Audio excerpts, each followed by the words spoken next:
Let's see here. Looks like down to there, we are showing on that.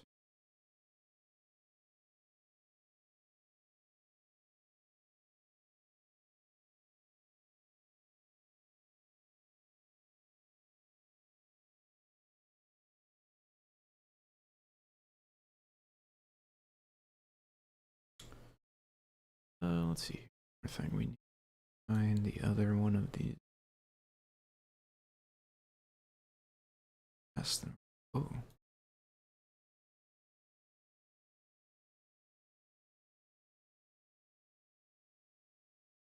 All right, there we go. Good morning to everyone.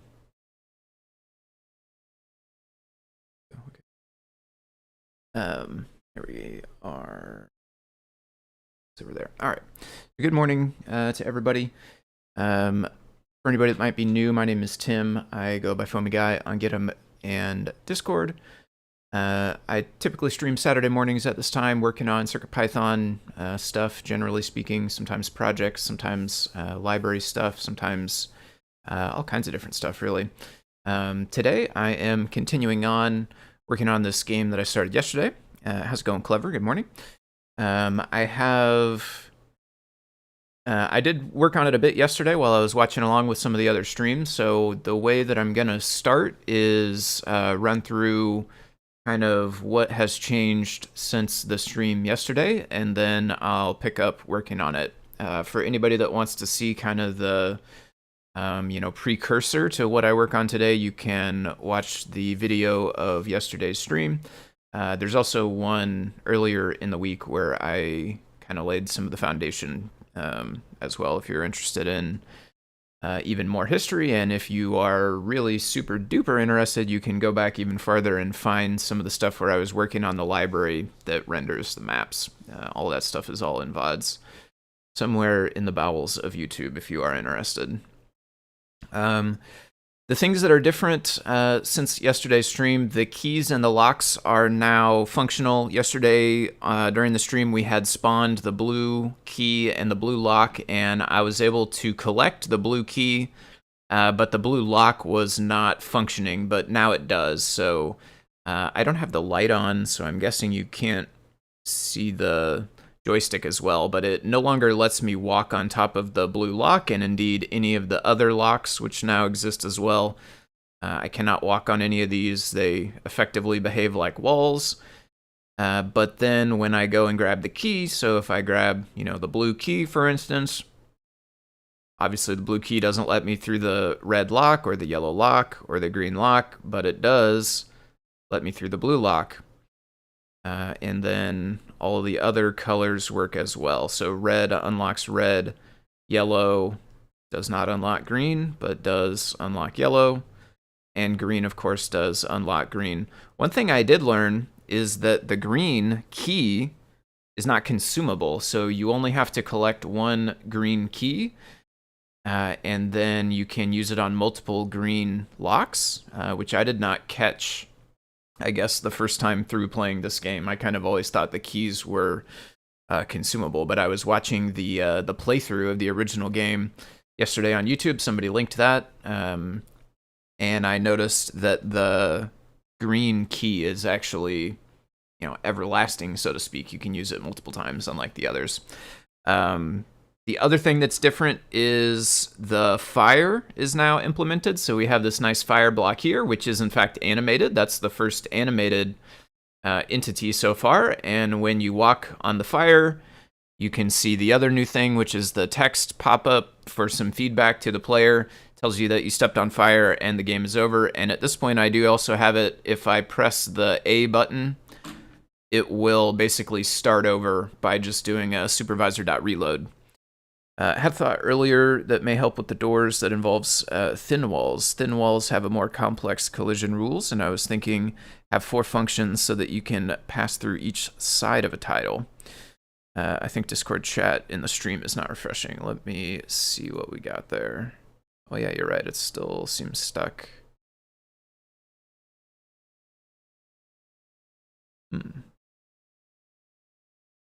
Give it a bit of a nudge, and it seems like it caught up there.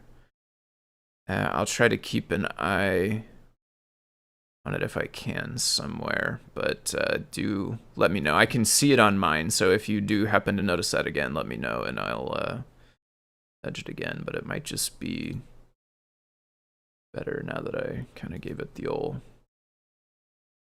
pop on the side of the TV, so to speak.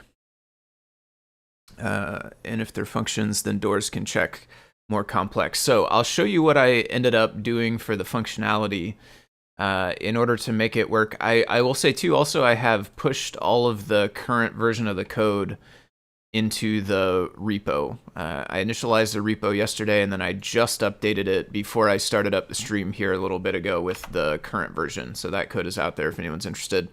What I ended up doing for functionality on the doors, I did rename the function that I was talking about during the stream. I think it was like check interaction or something kind of generic like that. I now have concepts of before move and after move.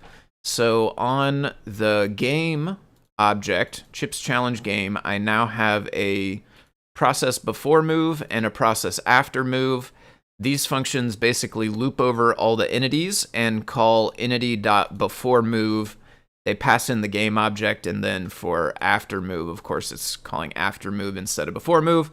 The idea is here that the code currently is in CircuitPy, but eventually I think we're going to move. When you are about to move to a place, which is what this code down here is doing. This one is left, so that says we're about to move one step to the left. We now call this process before move, and the thing about process before move is that it also bubbles up the results, or I don't know the right way to put it. Basically, though, the entity, yeah, see here, oh, you know, one thing that's odd, though, is we're looping entities, and then we just return the first one, which is a little bit, well, but it, oh, right. The reason why we're looping entities is because we need to find the entity that is at this coordinates. That's what that's about. We're looping over all the entities. We're finding the one that is at the specified coordinates, those being the coordinates we're about to move to. Once we find the entity that's there, we call before move, and in fact, we return the result of before move. So the way that it functions is essentially before move has a chance to return true or false, and that true or false is kind of equal to can walk. So if before move returns false, then the player will not be allowed to walk on that tile. If before move returns true, then the player will be allowed to walk on that tile. So that is how the locks are functioning right now. Once we are about to move on to a lock, so when I press the right joystick here, before move on the blue lock entity gets called, and if we drill into that, blue lock. Okay, so I actually abstracted a little bit further. So blue lock actually extends lock, but there is one important thing here, is there's a self.keyType, which is set to the blue key, and then in our case, actually the parent class lock actually has before move right here. The before move basically says, do they have the key type in their inventory? If they do not, then return false, i.e. do not allow the player to move. If they do have the blue key or whatever key type we specified in their inventory, this is going to subtract it by 1. If it's on 0, it will remove it from the inventory dictionary, and then do all the stuff that we did yesterday during the stream as well. We remove it from the map. We remove the entity from the group so that it's no longer being shown.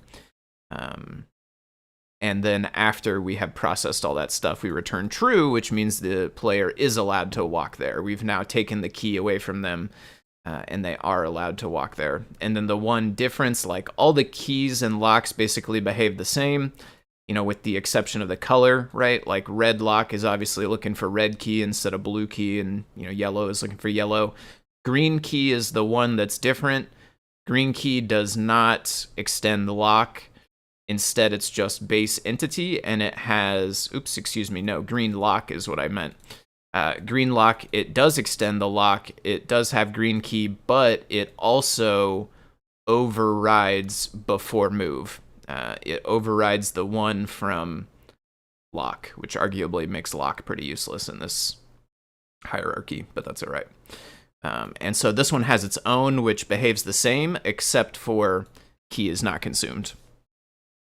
You can see how before move on a door can reject allowing the move. You might want to try implementing thin walls before getting too far along. Perfect use case for subclassing. You also do entity equals lock green key infinite true. Oh, interesting. Lock green key have infinite. Oh, that's a good idea. Yeah, you could have it inside the lock class.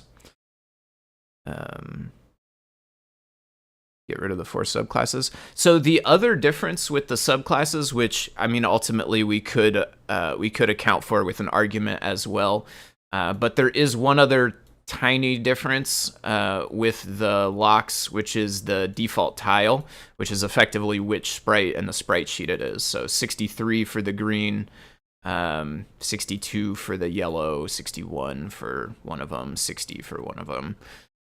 So there is one other slight difference. We could handle that inside the argument as well.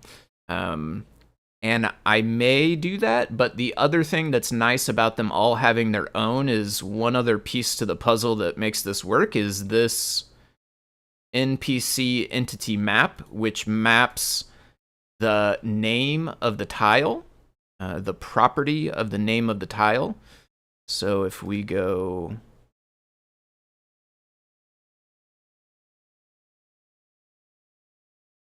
all the tiles that we're working with, they'll have a name property, and that name will be a string, and those strings will all appear in this dictionary, and the value of the dictionary is the class of that entity.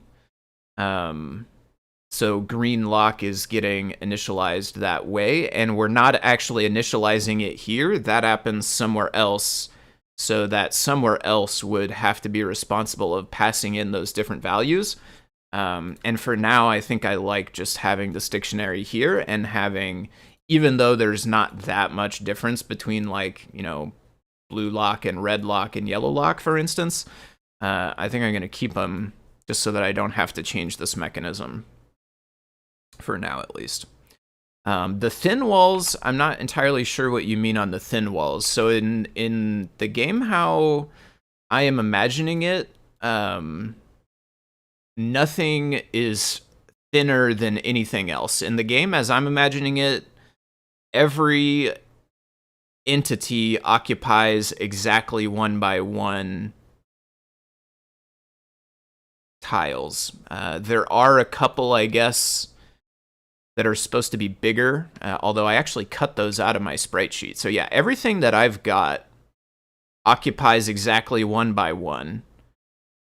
So all the walls, all the floors, all the entities, everything is exactly a 1 by 1 tile. So I don't... And the character's movement is always 1 tile as well. The character in this game cannot move by pixels. It can only move by tiles.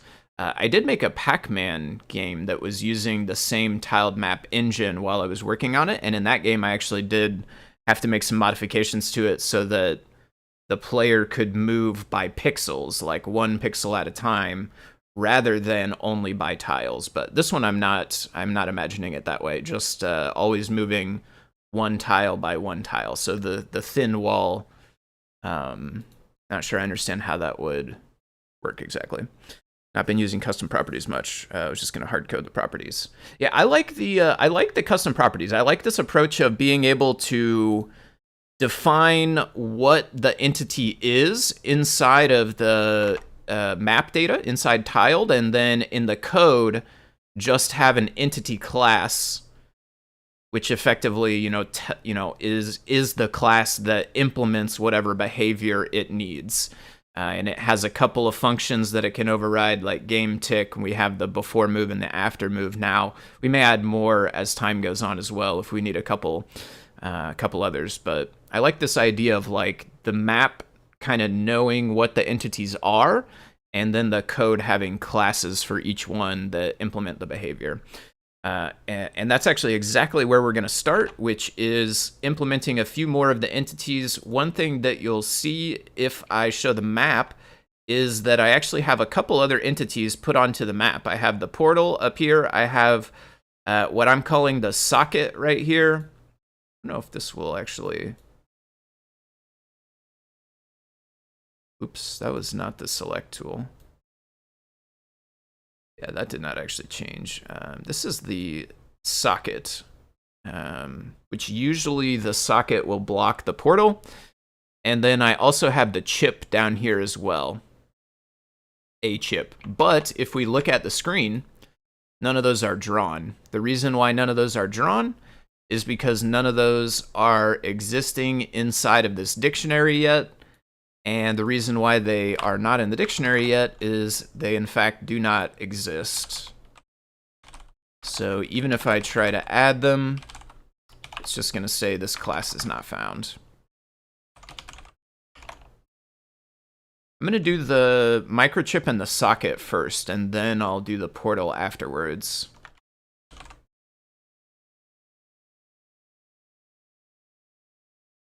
Can see how the custom properties make it more powerful. You can create new tiles from scratch without editing the code. Yeah. Still need to export the levels from tile and load them. Yeah, it's super. So the base file that tiled exports is an XML, which you can use in some languages, but then you can also do the export as and choose JSON, which is how I've got this one set up, because we don't have an XML parser that I know of. There might be a MicroPython one that could work, I guess, but XML tends to be more, pick up more memory, right? XML object of data tends to be a bit bigger than a JSON of the same data, so we have JSON, but no XML parsing, easily at least. I could try to implement it myself, but that's sound like a fun activity. And I think let's do the microchip first. So we're gonna go class microchip. That's going to extend entity, of course. I'm actually gonna copy a bunch of stuff from one of the other ones, because this bit here is pretty much boilerplate. Probably would be good to eventually factor this out. Maybe we could have like a chips challenge entity that does all of this automatically, because these are never really changing. This changes, so we want the microchip. That's going to be entity microchip right there. That is number 69. Nice. Okay, get that one out of the way.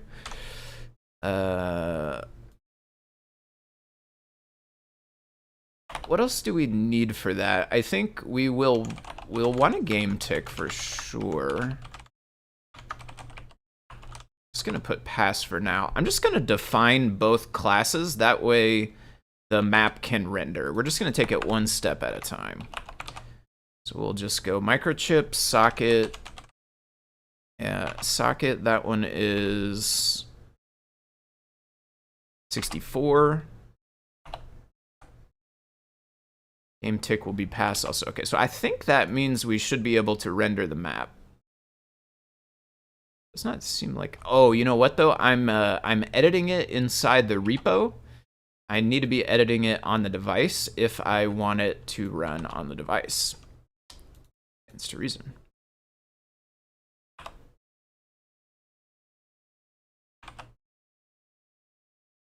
Nice. Okay, there we go. So we got the chip down there. We got the socket up there. They're not going to have any behavior, but they both exist.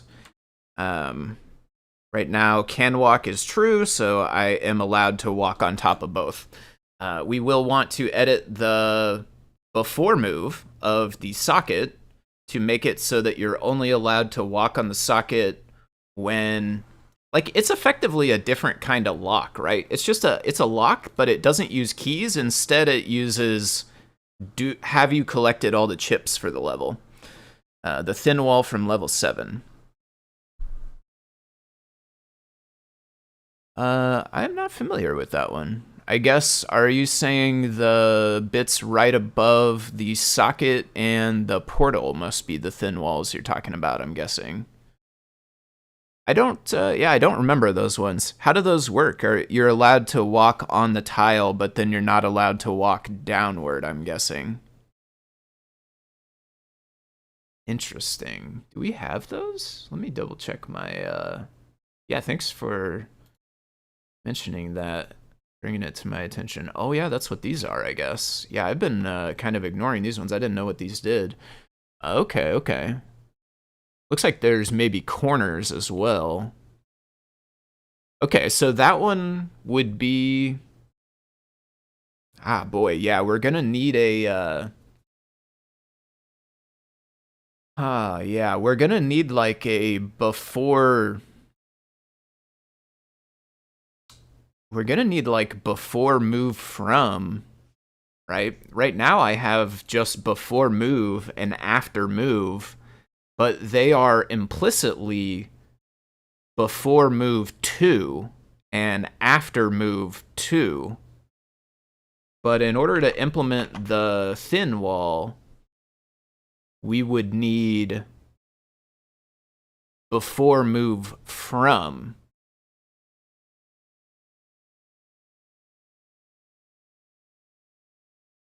Because we need to say if the player is on that tile, we need a callback before they move off of it, because we'll want to verify that they're not moving off of it in the direction they're not allowed to go. Of course, if they do try to do that, then we return false so that they will not be allowed to. Okay. Yeah, that is good to know that that's coming.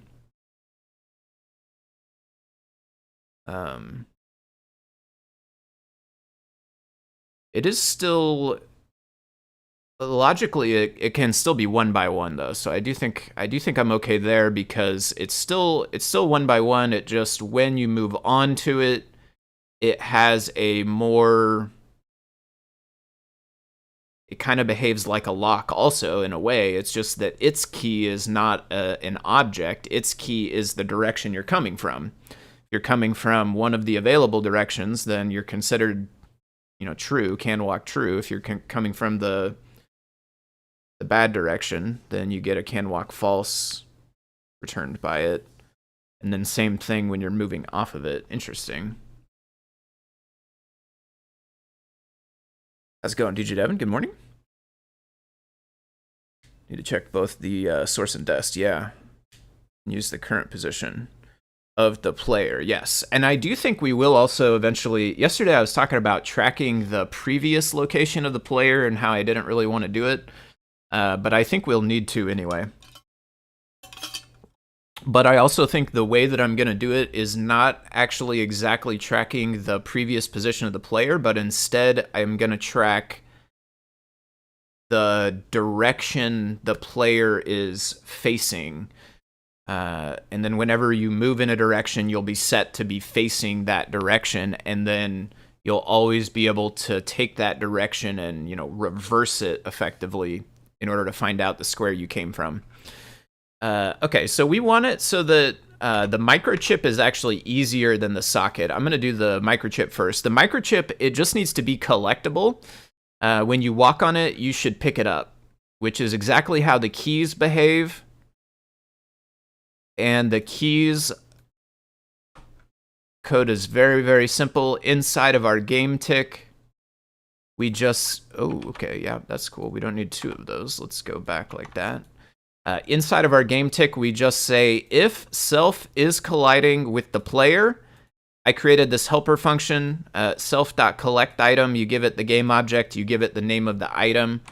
Our item will be microchip. And collect item will take care of... I just edited the one in the repo again. collect item will take care of removing the item from the map as well. So that helper function will do two things. It will add it to the inventory, and it will remove it from the map.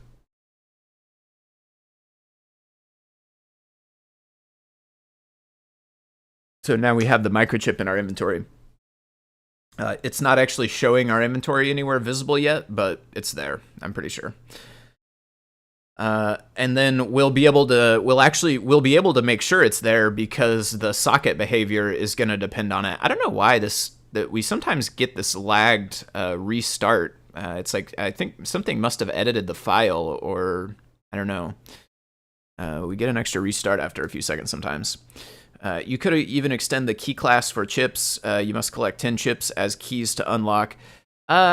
Potential. I mean, the thing is, I don't really have a key class. I have keys are just entities, and they have inside their game tick, they have this logic here. I could put this into a parent class, like, you know, collectible item entity. And then it could get an item type as a self dot whatever. For now, I think I'm going to leave it. It would cut out a tiny bit of the boilerplate, but I don't think there's not very many items that are collectible. We're almost, well, we have basically 4 more items that are collectible, if my memory serves correct, which is we have the 4 shoes, basically. There's 4 kinds of boots that allow you to walk safely on the 4 kinds of dangerous terrain. So the 4 boots, the 4 keys, and the chips, those are the only collectible items. Which you could say, I don't know, I made a lock parent class for only 3, but the lock parent class gets rid of so much more boilerplate. This is really only going to save the kind of like 2 lines, maybe 3 lines if we don't have to bother with game tick at all per one. But lock actually saved a lot. All of this, like almost not quite 20, 15-ish. I don't know, it's splitting hairs. For now, I'm gonna plow forward on the no parent class for the pickupable, but maybe at some point I'll refactor it. The microchip gets picked up. Socket is going to say before move, def before move, self.gameObject. So one thing we need to do is we wouldn't need to necessarily, but one thing I would like to do is make it as easy as possible for the code here to know whether or not we have all of the microchips collected. I would rather not have the code here like scanning the entire map and finding microchips. I'd rather like kind of cache that ahead of time. So what I want to do is while the game is loading, when we find a microchip, I want to just keep track of the count. Self.microchip count equals 0. Whenever we find a microchip,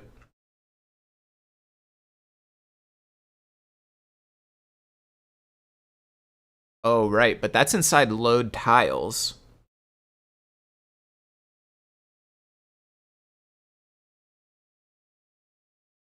Okay, but microchips are entities, so we could loop over the entities. And it's still looping over kind of a lot of things, but it's not looping over every tile. I was hoping to just count them, because like we're already looping over tiles in order to render the tile grids, but that is hidden away inside of tiled map game, which I don't want to put chips challenge specific logic inside of tile map game. This one is meant to be more general. So what we'll do is after we have loaded the tile grids, we will loop over all the entities for entity in self.entities. Those are going to be entity objects. Does the entity object keep its type?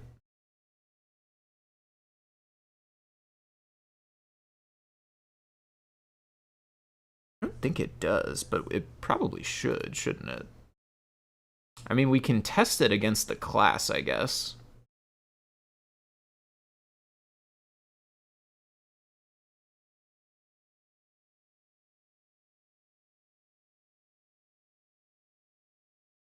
Yeah, it sure doesn't. I'm gonna go ahead and if I add that, I'm gonna have to edit all that boilerplate. I think I'm gonna compare to the class for now.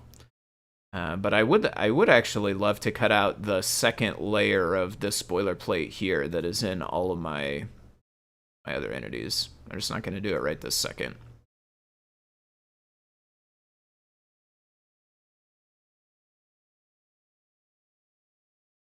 So what we're gonna do is if how do you test classes?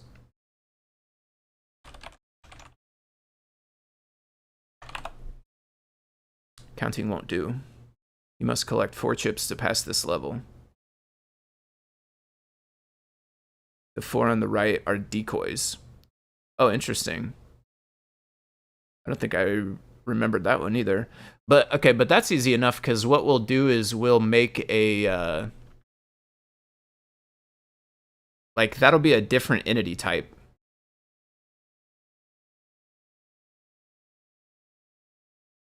However, I will have to actually duplicate the graphic for it. Since there's only one, and because of the way that I'm using properties that are tied to the sprite ID effectively.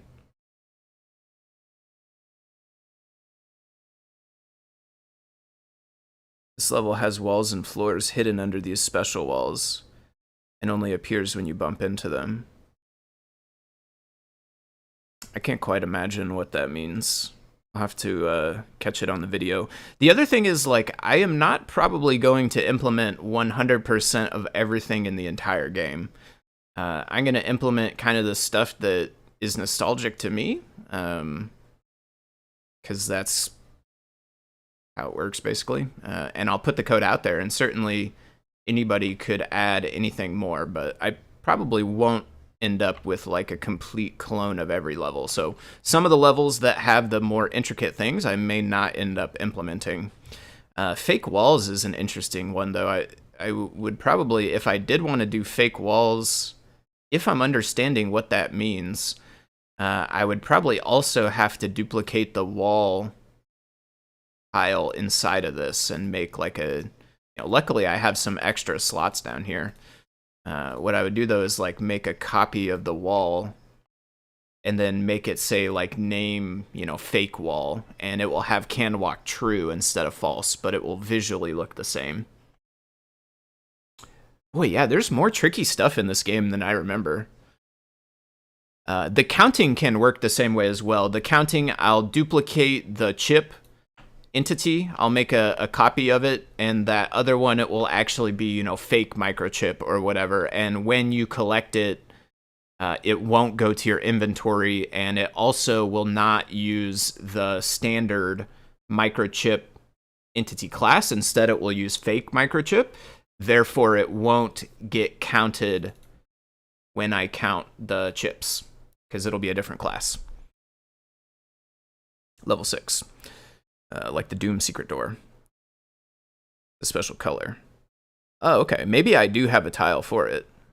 If it's visually different, then there may be a tile for it. 407 in the vid.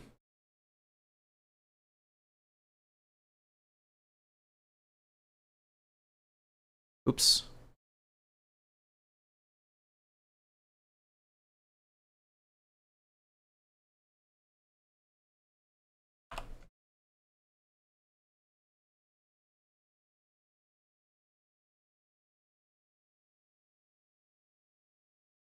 Oh, they change.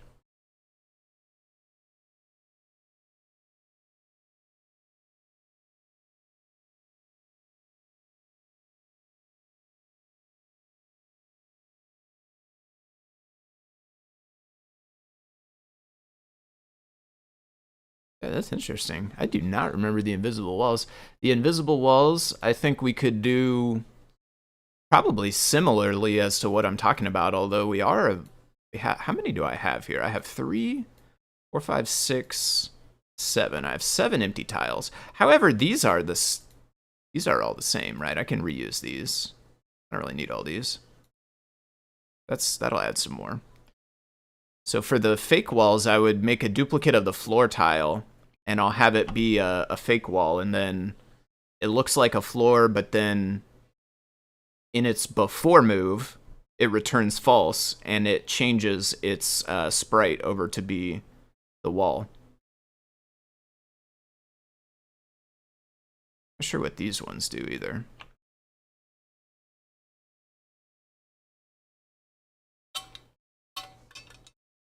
The main things, I'll say kind of the main things I definitely want to implement for sure are like everything I have so far, obviously, plus the conveyor belts, the ice floor, the water floor, all the boots that allow you to walk on the different floors. I think probably the pushable blocks are these ones. They can, like, you can push a block into the water in order to fill it in so that it becomes walkable.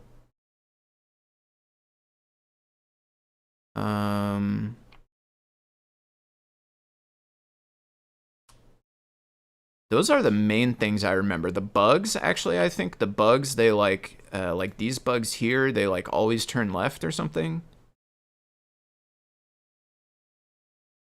Maybe the buttons as well, although I don't remember. I remember using the buttons, and I remember seeing the buttons, but I do not recall exactly what they do. I'll have to watch more of the video to see what the buttons do. Oh, and these things as well that shoot the fireballs or something, right? These like kind of just chill in one spot and shoot a fireball out. Maybe, oh, that's one of the things the buttons can do, I think, actually.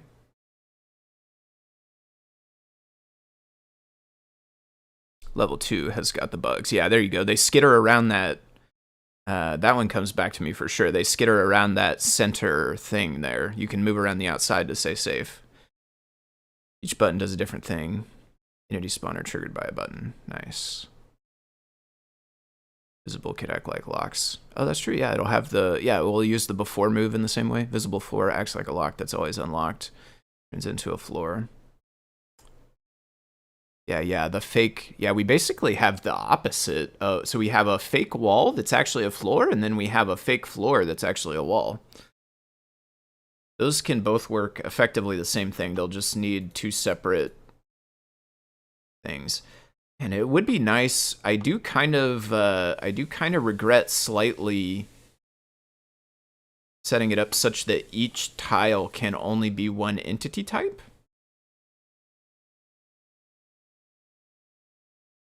But I think I'm okay with it, all things considered.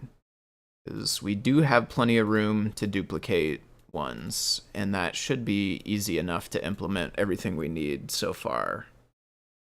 Okay, let's get back into the socket. The socket needs, so yeah, we're counting these. So, oh, right. I was testing. Well, I wasn't testing. I was trying to learn how to test. How do I check? Yeah, what is that? Is class? No. Is instance. That's what I want. Yeah, I'm like, why? We don't need to be importing anything, I'm pretty sure. Is instance. So if entity, no, if is instance entity type, that would be microchip. If it is a microchip, so loop over all the entities. For each one that is a microchip, self.microchip count plus equals 1. Then we will end up with a total. So print, okay, what was that? Interesting. Print print chips, self.micro string chip count. This should be 1 right now.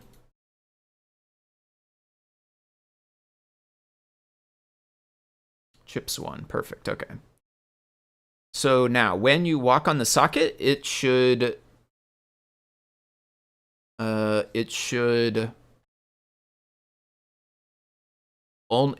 allow you, it should return true if microchip count is 0. And each time you pick up a microchip, a real microchip, it will subtract 1 from microchip count.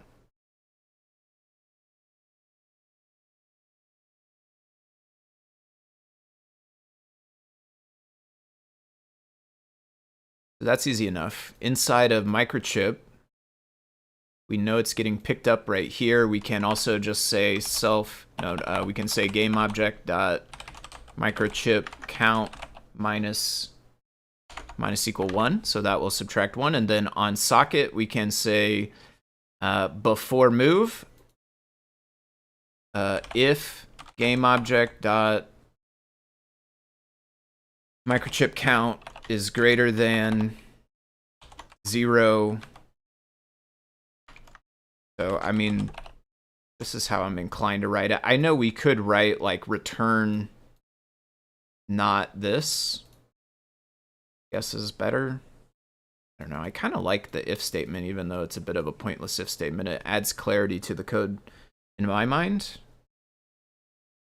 Let's try new things, though. Let's give it a try and see if I still feel like that after we do it. So it would be return the same thing we had, game object chip count.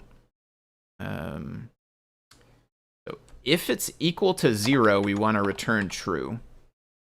If it equals 0, we return true. If it does not equal 0, we return false, which means that you're not allowed to walk in it.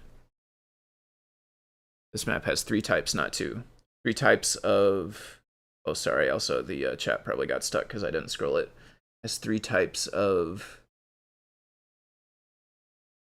types. I'm not sure. 3 types of entities, maybe? Each button does a different thing. Yeah, entity spawner. I did see that one, actually, level 5. The red button triggers the entity spawner. There we go. Yeah, it shoots fire. Purple ball bounces. Hitting the button repeatedly. 5, the green button toggles if every green block is passable. Oh, interesting. Okay, that's what those outline ones are. Cool. Okay, so socket, it should not let me walk on it. Nice. Okay, there we go. So it's not letting me walk on it right now, but if I go and I collect the one and only microchip, now it should. Does it disappear, or does it just let you walk on it? I don't remember.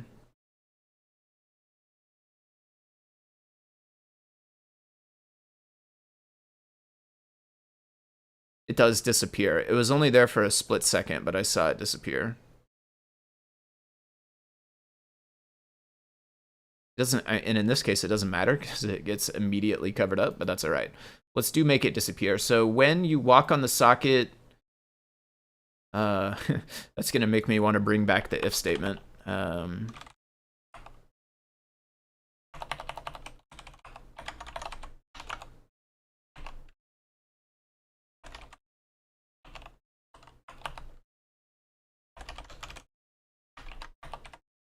All right, so we return true, and we just...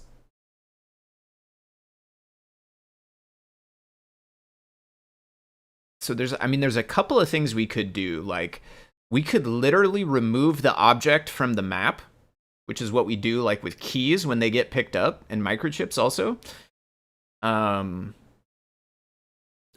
Or we could just change the tile grid tile index to be floor.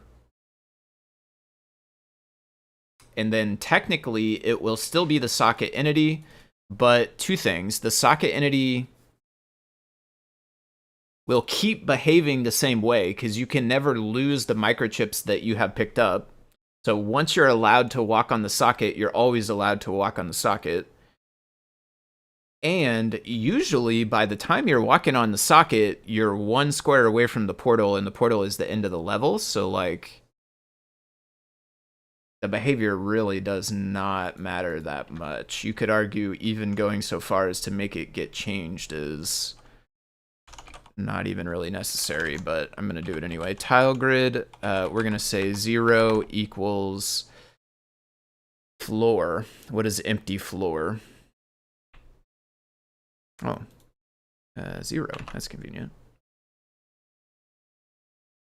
0? Or 1? 0. Should be 0.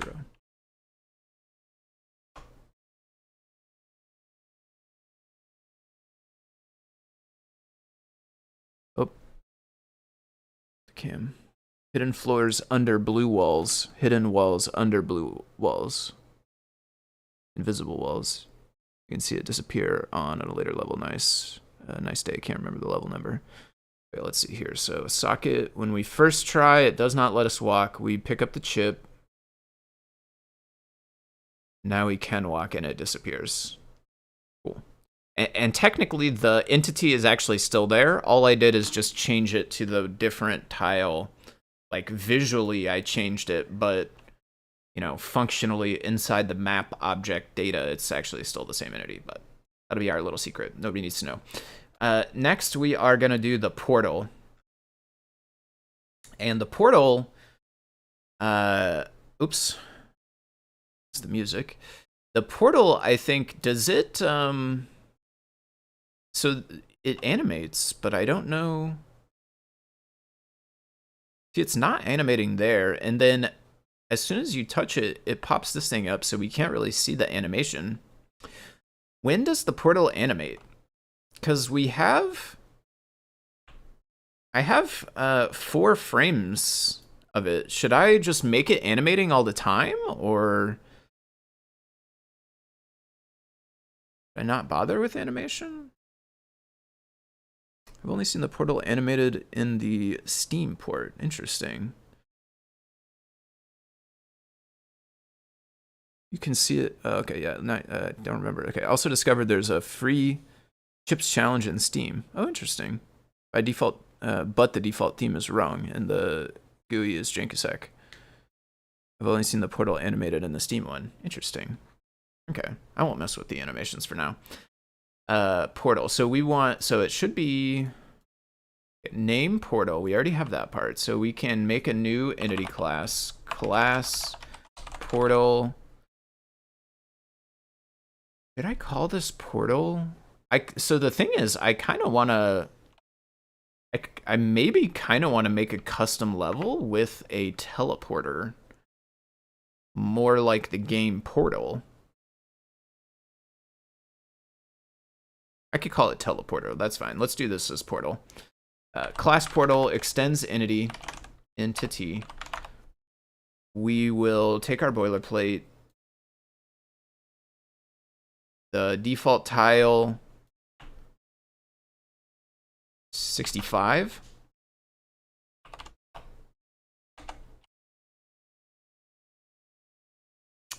Can walk is true.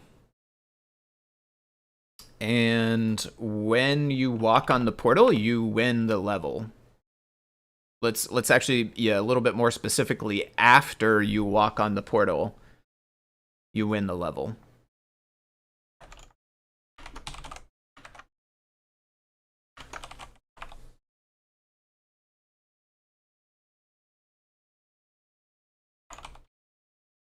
I have a helper function show text.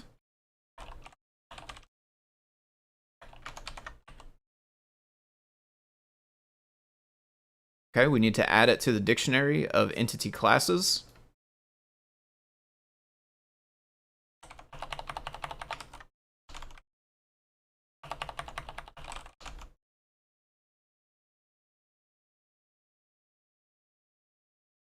If they animated them like the game Portal, that would have made Chip the first known test subject. Yeah. I mean, it's such a similar concept in that it's like these repeated small puzzle maps. I kind of want to make a teleporter just kind of like in homage to Portal.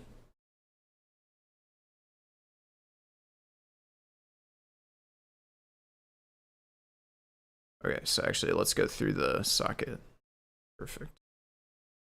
Nice, you beat the level. So as soon as we stand on the portal, we get our beat the level.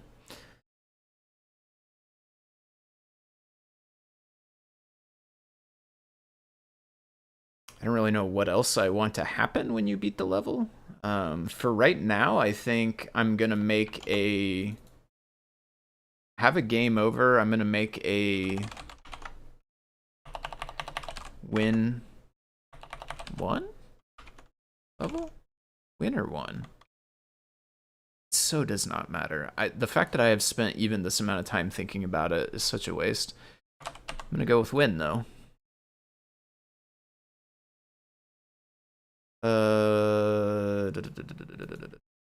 Game object dot win level true. So right now I have no mechanism that is moving between levels. Effectively, right now I only have one level. Eventually, that will change, and we will have a way to move between levels. Right now we don't. So what I'm going to do is when win level is true, and you press the A button,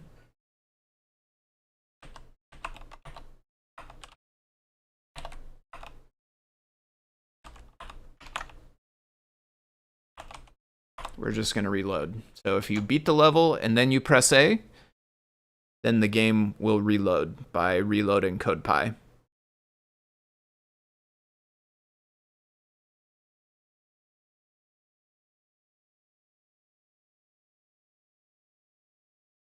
Nice.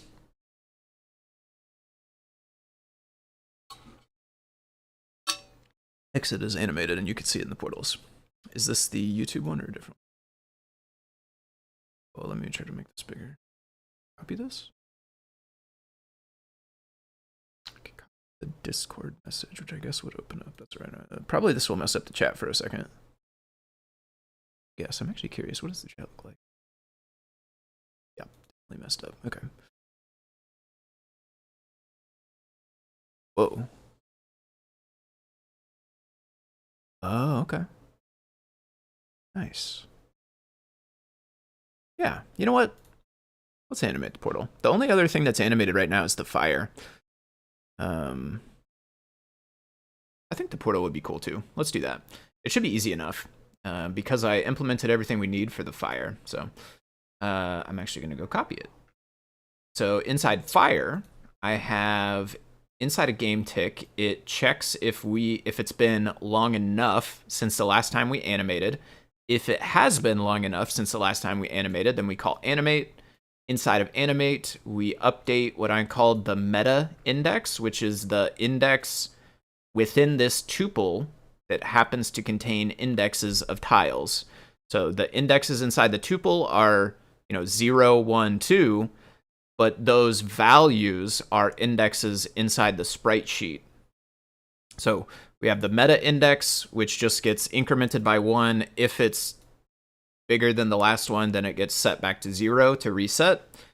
And it just updates the showing tile to the new one that it grabs out of the tuple. And it updates the last animation time. So we can basically do all the same stuff. It might be good to make an animated entity. Are we going to have any more that are animated? So we'll have, like, the bugs, I would say, are animated, but the bugs also have locomotion. They move between tiles, which is going to be different.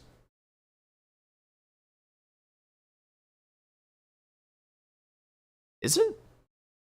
I mean, it is different because it's more functionality, but it could still use animated entity. Yeah, I'm gonna make an animated entity.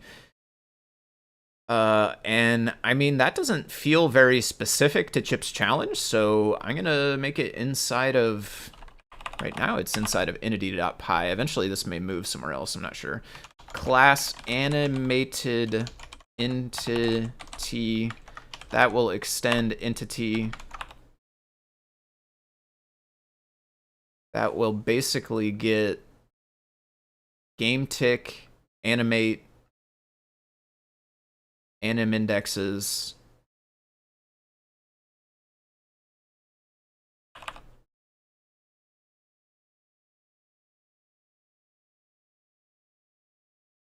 Click into the wrong code.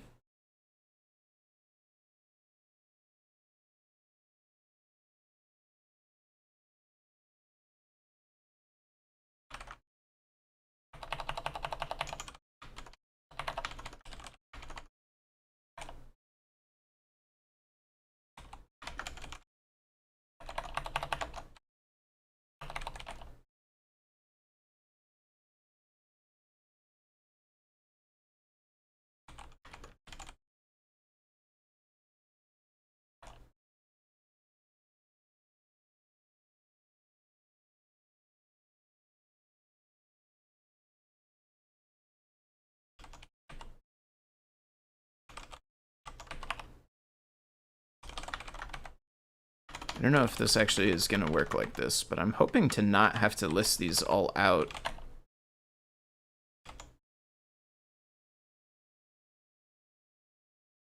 But still be able to pass in animation indexes and animation delay.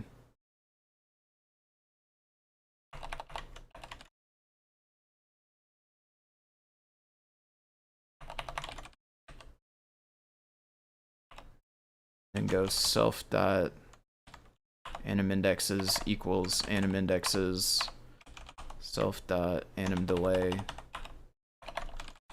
anim delay. Then aim tick and animate.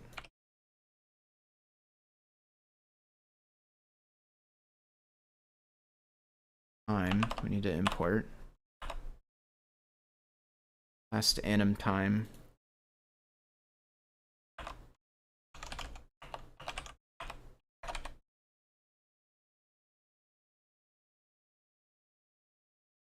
Anim meta index self dot anim meta index equals 0.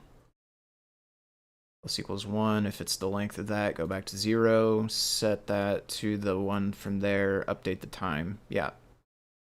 We do all of that, and then go here. Fire is going to be animated entity.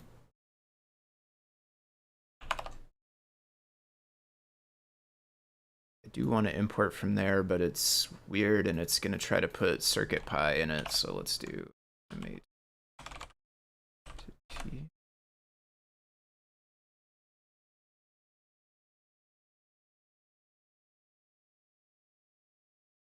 Okay, so we those. Let me just keep these here for now. So okay. Animated entity does all this stuff, and then it calls super. It calls super with all these things, but we need to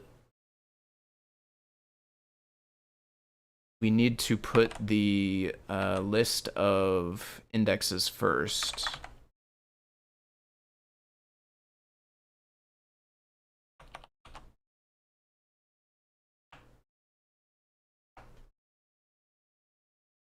Because parent class is animated entity, which takes indexes first, and then args, and then delay, which I'm going to leave the default, and then quargs. And it passes args and quargs up to entity.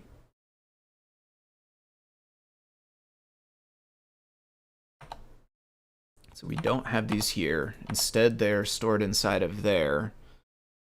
We give it that. We use the default of 0.3. We let everything else stay. These are already done now inside of animated entities, so get rid of those. And then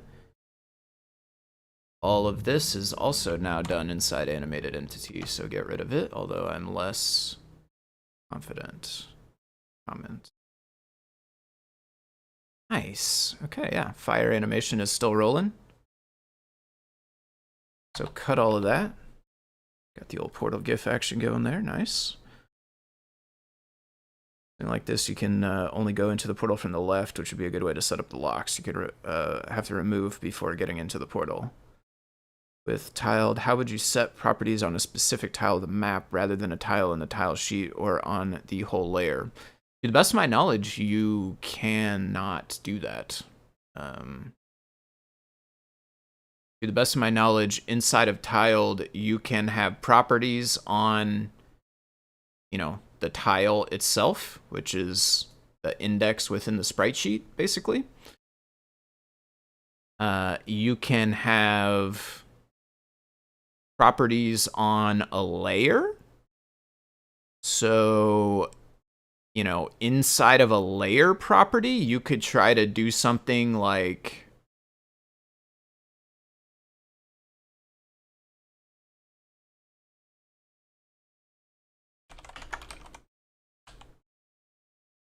layer specific prop.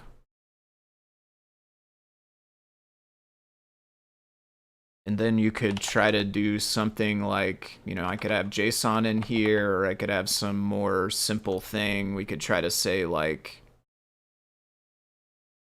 you know, XY coordinates, like, you know, 7, 8, you know, colon, you know, something equals true or whatever. You could try to do something like that, and then now what you have is a layer specific property. Like that property is only on that layer, and the code inside could read that property from that layer, and then, you know, if it knew how to parse this stuff here, it could use it to indicate some special meaning at some specific location. Or if you wanted to do it differently, you could do something like, you know, if I wanted to modify the way the microchips behave on this level or something, you could do like microchip, you know, something equals true or whatever. I don't know exactly how you do it, but to the best of my knowledge, that's really kind of your only options for something like that. In level 7, you have 4 portals. Which one you go to is complicated. And I wouldn't want to make 4 layers, 1 per portal. Yeah, I mean, I may not end up doing that. I don't really remember how that's working or what it does. If it turns out the way I'm making it doesn't really fit with that, then I'll probably just kind of accept it as a outside of my implementation type of detail, which is totally cool. But I mean, like, my code is going to be out there. Anybody who wants to add anything that I don't do is certainly more than free to add whatever you want functionality.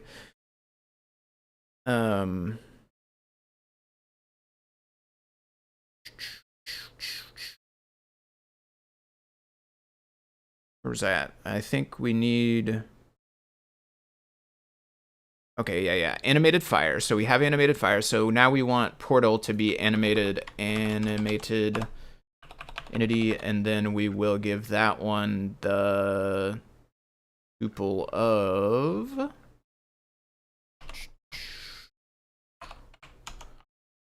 Okay, I don't know why that was decided all the way back there. That's kind of interesting. Tuple of the portals are 65, 66, 67, and 68.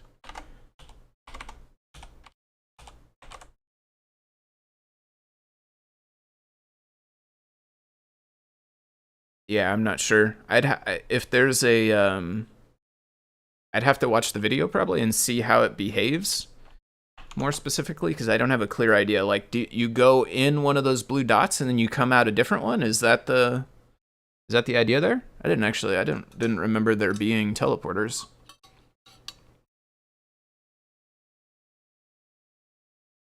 Yeah.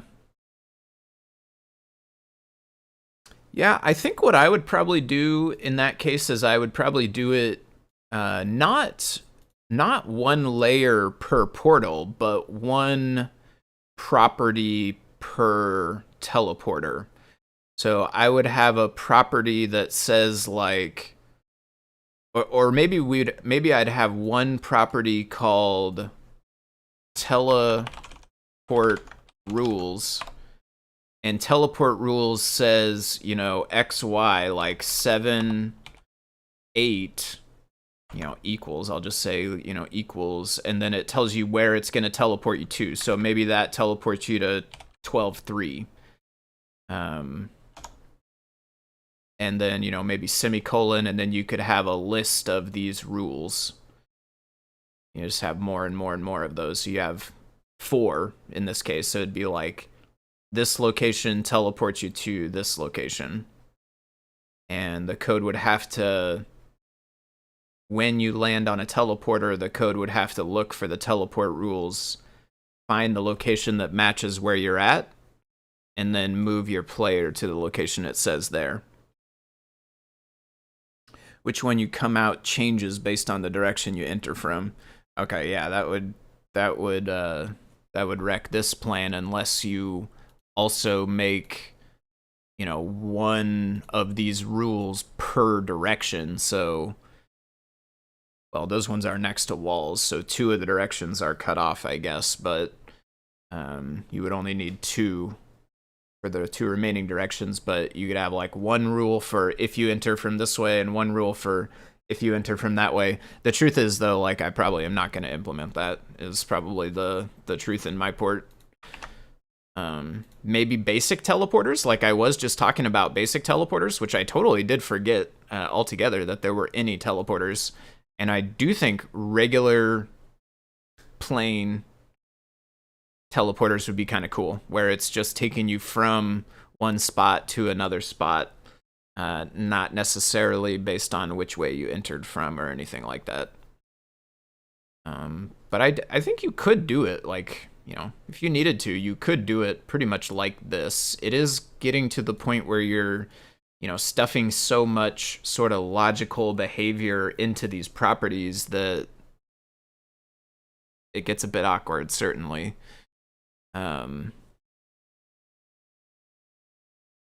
So yeah, it may be. I didn't know you could get to this. That's interesting. The other thing is you could put JSON inside of here as well. So if you didn't want to like make up your own sort of format or whatever, you could make this into JSON and have it be a little bit more, like, not have to write the parsing code yourself, basically. But still have to write the logic, so it's like not really changing that much. Okay, portal is the animated entity with those 4. That's all we need, I think, right? So let's give it a try.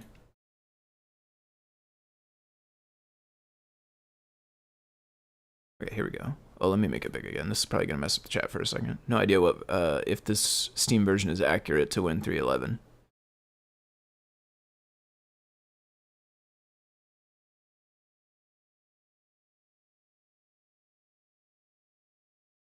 So it's kind of like if you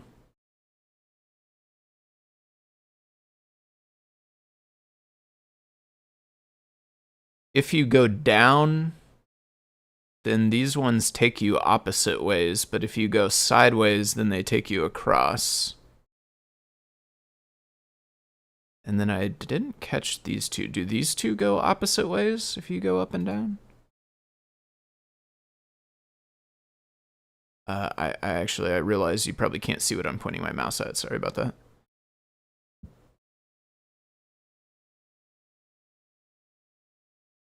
They do, yeah. So basically, when you're going up and down through them, they go catty corner. And when you're going side to side through them, they go straight through the wall that's in front of them. It's pretty interesting. Yeah, I tried the...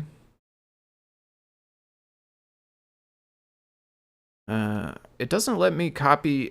The only copy is message link. So I could copy message link, which is gonna take me to Discord and tell me, like, I don't know, I could probably click through, but frankly, I'm not gonna. If I could copy the video link directly, I would. There's a download, I guess. I could download it and then play it. I don't know. Frankly, Discord should have not changed, like, videos. I mean, this is my old man at the clouds rant, so I apologize ahead of time, but video tags inside HTML, which this Discord window right here is HTML, like it's running in a browser, Chrome. Video tags, when you right click them, have like copy video link or whatever, right? Like that's part of how the browser works.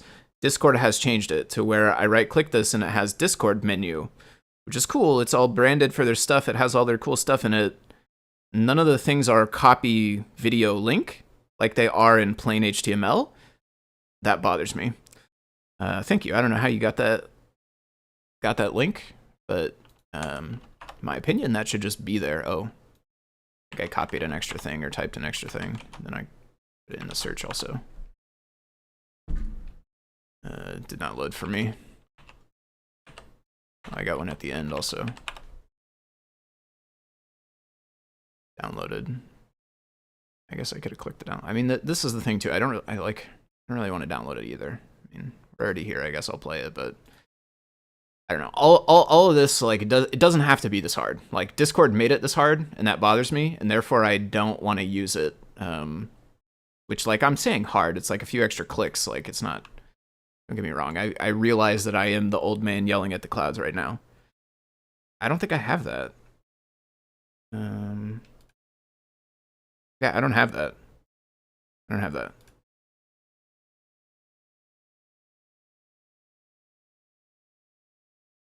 Mine has copy message ID. That's the only thing below the line.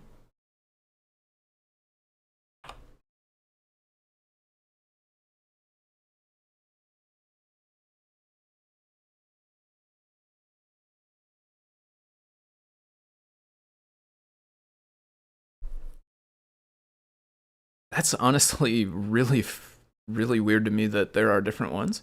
If you turn it on, I guess that could make sense. I'll try to dig. Maybe I'll dig through my settings. If there's a thing in settings, then I could do that. I mean, like, back to my old man at the cloud. Like, they should have just made it work how it works by default, in my opinion. But if there is a setting, maybe I'll try and find it. Developer mode. I give that a try. You need the native. I have native Discord. So I have the native Discord client, but I don't. It's not the one that is pulled into OBS. I use a browser instance pulled into OBS.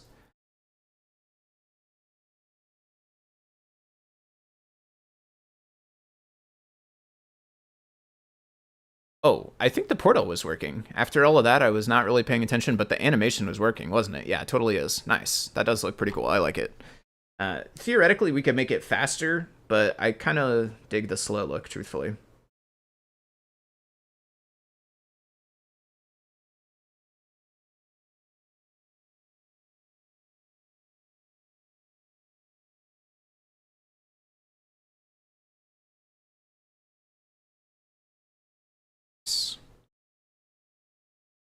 PT has some great ones sometimes. Yeah, I don't know. I have stronger than I should opinions about how people make their own websites. Because at the end of the day, right, it's Discord's website. They get to do whatever they want with it, but that doesn't stop me from wishing they did what I want with it. Phil's rants. No one's missing in my Chrome browser in the web Discord. Interesting. Yeah, I am. Is this Chrome? Yeah, yeah. My Discord. Oopsie doodles. That probably messed up the chat. Okay, hopefully that's better. My chat is through Chrome right now. I could try Firefox maybe. Although the thing if I do use Firefox, I run into the problem. Like, I already kind of have this problem right now. As you can see, there's 4 things to choose from, and I keep sometimes accidentally clicking the wrong one. So if I use the chat in Firefox, that means we have an additional one of those as well. But it's also like problems I could probably manage to work through if I try hard and put my mind to it. What do we want to do next? So I have the portal. So now everything that's in the map is visible and functional inside the game. So at this point, I could do one of 2 things. I could either keep implementing entities. Like, for instance, I have not done water, I have not done ice, I have not done the pushable blocks, I have not done the conveyor belts, I have not done the small walls like we talked about before. I've not done any of the boots. So, like, theoretically, we could work on one or more of those. But with what we have here, I think that it's actually enough for level number 1, isn't it? Level number 1 is like the side rooms with the keys.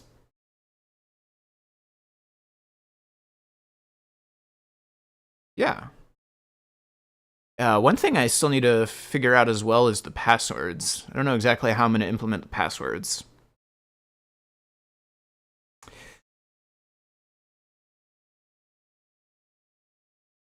But this level only needs what we have already. It needs chips, it needs keys, it needs locks. and it needs walls, and it needs the socket and the portal, and that's it.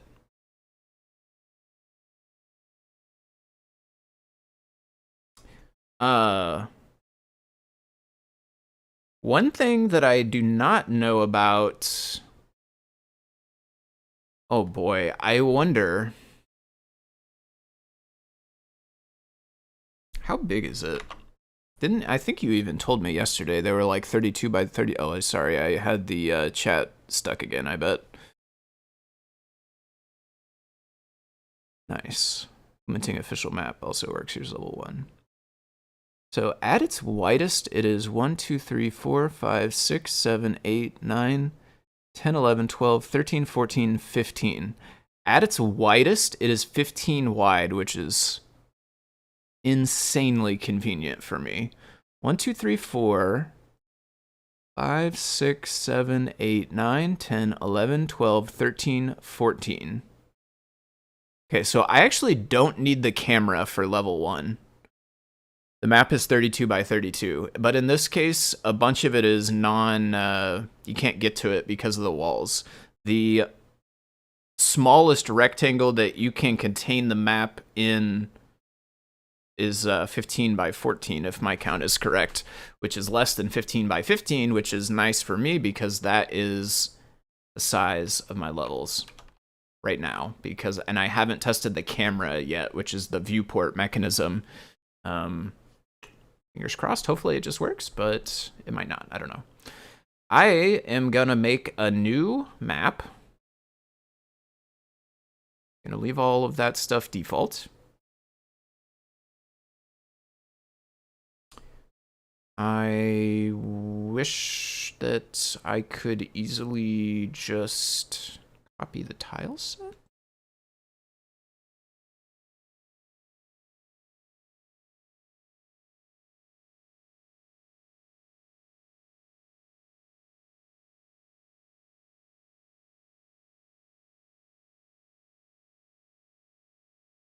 How can I use an existing tile set?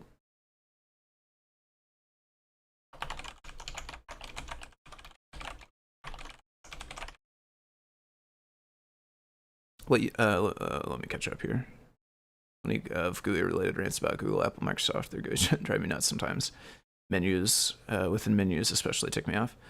Map is 32, 15 by 14. Let me push my maps to get so you can just browse them. Nice. Let's see what it used to take 2 clicks in Win 7 is 5 and 10. Yeah. Windows has gotten pretty crazy. I've fallen out of touch with Windows. But I occasionally use, there's 11 on a few computers. In fact, this computer actually has 11 on it, but I just don't boot to it very much anymore. But yeah, when I do get over into Windows, I just catch a lot of stuff that bothers me too. It's quite wonderful. Not too many complaints. Yeah, I would agree. Overall, Discord's pretty good. Tile just let me use my tile sets when I made a new map. Add tile sets. How do I use your own tile sets? I have a tile set. A way to add these tiles without keeping the originals and not breaking the map. You need to make sure that you add the additional tiles to the image without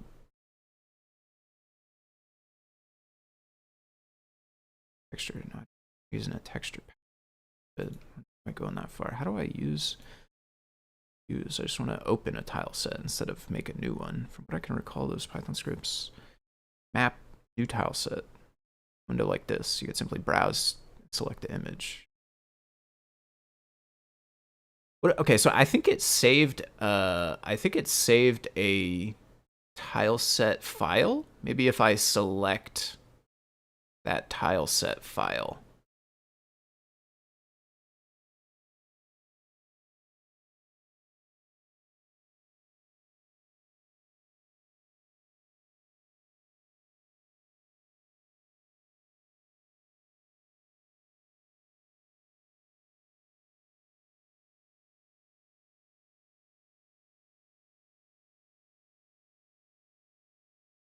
But that's a map, not a set.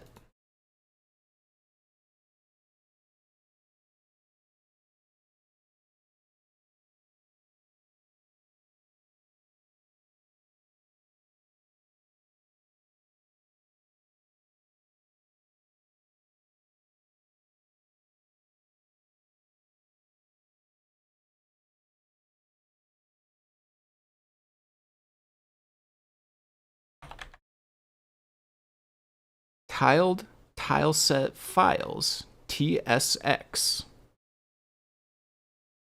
How do I want to load the TSX. Now, see, this is all wrong. This opened the map as a tile set. That is not at all what we want. Why can can I open a TSX? Doesn't let me. Tile set image.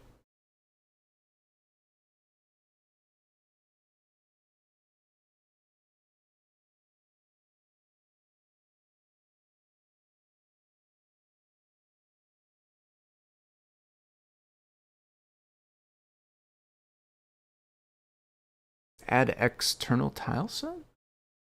TSX. There we go. Ooh, wish these would be alphabetical by default.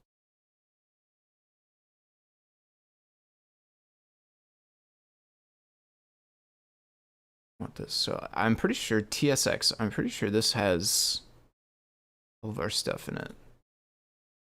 Does not actually though. Those don't have blue key, or I mean blue lock or whatever. They don't have any other stuff. Also, there's, oh well, no, that's the map. We don't care about that. Okay, plan B. We're not gonna do this. We're not gonna set a new one. What I'm gonna do is take level 0, save a new copy of it. Save as level 1.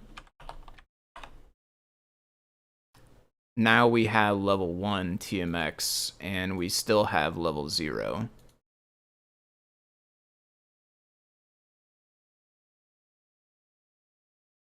And inside level 1, but we're going to be editing the tiles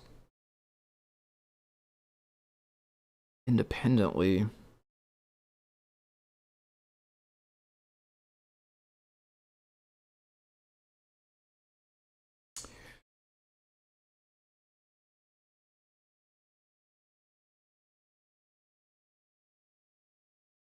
I don't want to end up in a situation where like level 0 has one tile set data and then level 1 has a different tile set data. Like maybe I added a new thing. Like for instance, I don't have the bugs yet, right? So level 0 doesn't have the bugs in it, but when it comes time to do level 2, I'm going to want to add the bugs, and I'd rather not have the tile set data in level 2 have bugs, but the tile set data in level 0 and 1 not have bugs. I'd rather just have one truth about the tile set data.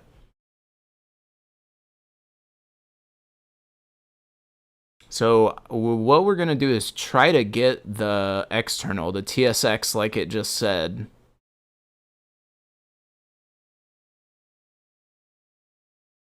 I'm going to do this. These are good now, right? They better be. Okay, blue lock, yellow lock, perfect. Okay, we're going to go edit. We're going to go edit tile set. We are going to go save, which only saved it inside the file.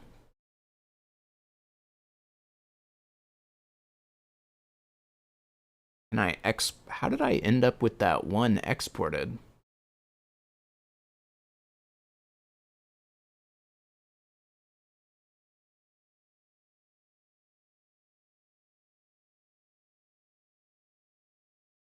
TSX, there we go.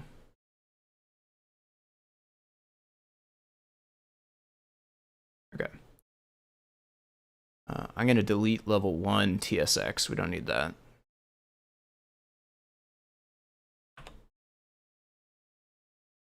Delete level 1 TSX. And then what we do is, so now if we wanted to make, so I'm not going to make a copy. I'm actually going to go back. I'm going to delete level 1 TMX. But my PyCharm is frozen. Is my whole computer frozen? No.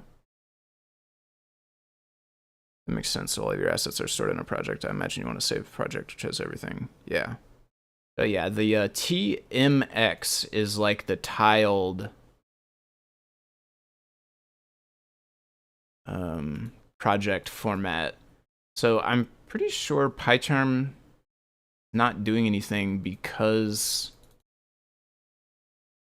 usually when this happens, it's because there's like a pop-up that's waiting, but I don't have a pop-up.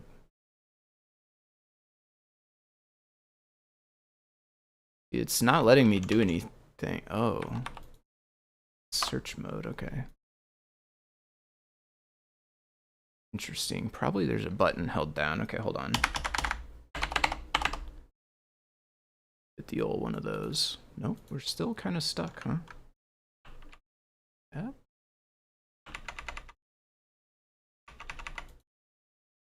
Weird, I don't know. When I start typing, it's just going to this. I don't know what the hotkey for that is, but it seems stuck.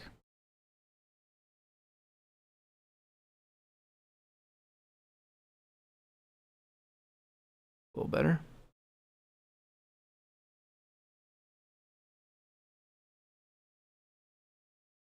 TMX is the map.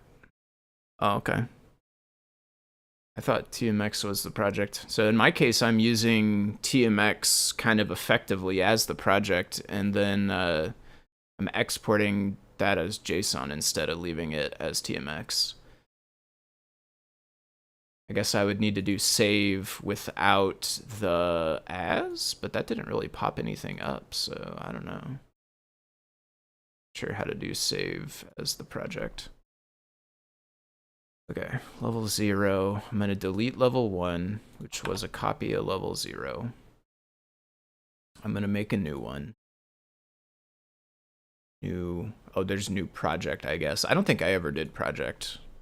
Probably should have, but I don't know. I didn't.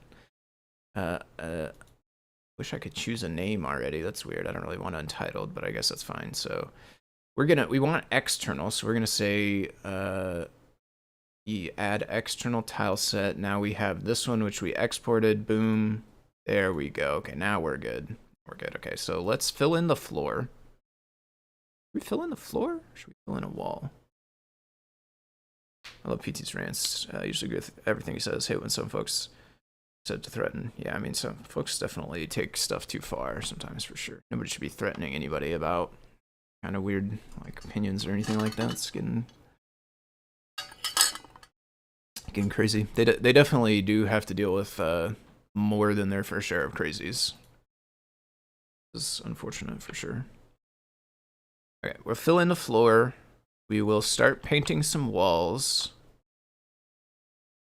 And it is by 14, so I think what I'm going to do is plan on the whole bottom row not being used.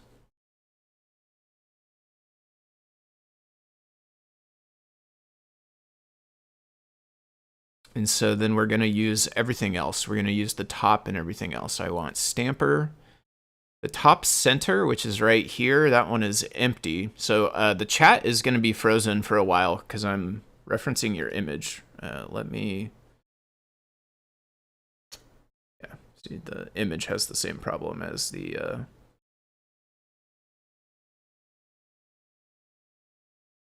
Image has the same problem as the video.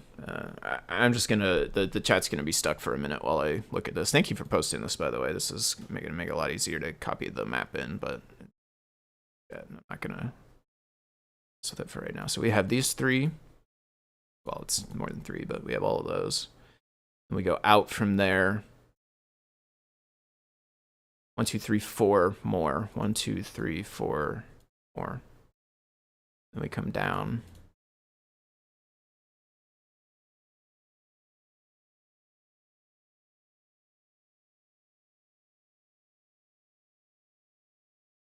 So the portal is going to be right there. The socket is going to be right there.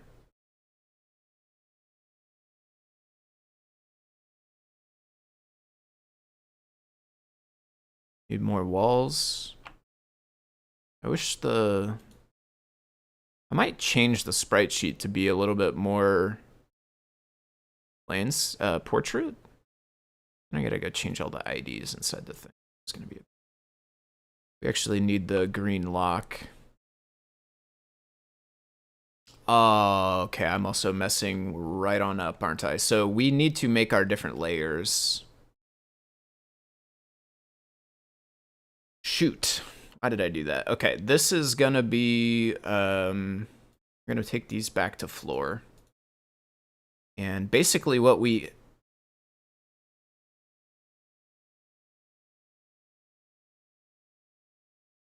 All right, well, fingers crossed.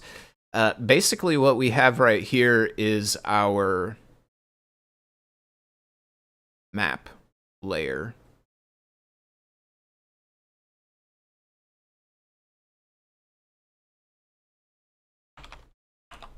We need an entity layer. And I'm going to make a background layer, even though we're not really using it in this project.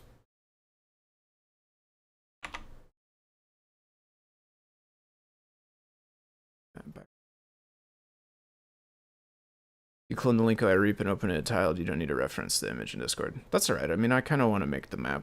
All right, I appreciate you sharing it with me, but part, you know, I don't know. Part of the fun for me is kind of going through. I know it's tedious. Want to zip zap? Sure.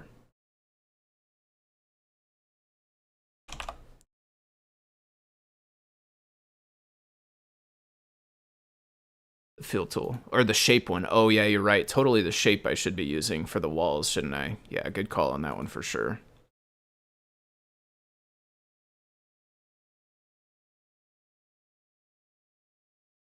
Yeah, I do, like I said, I do appreciate you sharing, but I'm gonna power through it here. Okay, so on the entity, that's where we're gonna go. That one there, socket is here, and then we can use that one. Super nice for the walls. That allows us to do some stuff like this, kind of.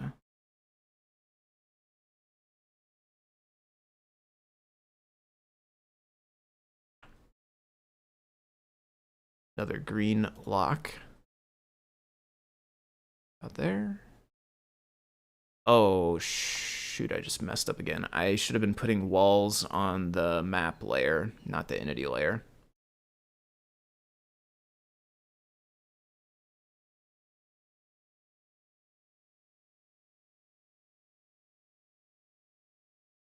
Entities should be only that stuff.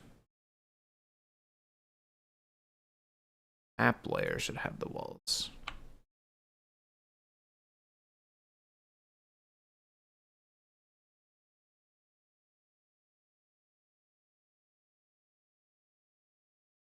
Okay.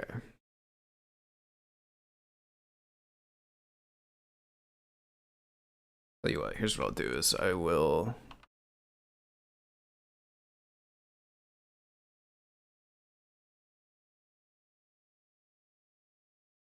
screen cap it and do it like that.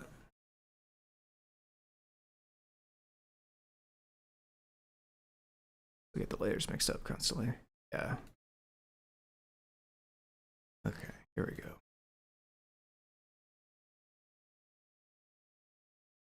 Okay, we are on the map layer. We want to go to the entity layer and make our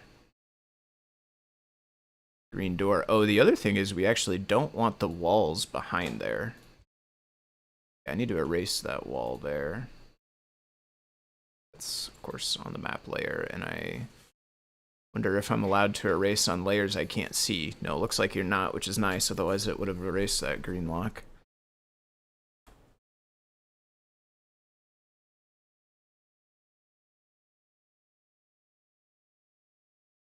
Okay, so we go back. I think I'm gonna do all the walls and then go back and do all the entities.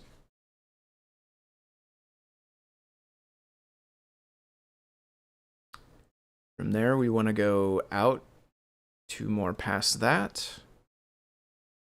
And come down 1, 2, 3, 4, 5, 6. 6 total. 7 total if you count the top one. I wasn't. So where we're at. Oh. No. Hold on, I've done that wrong, haven't I? Yeah, it should be here.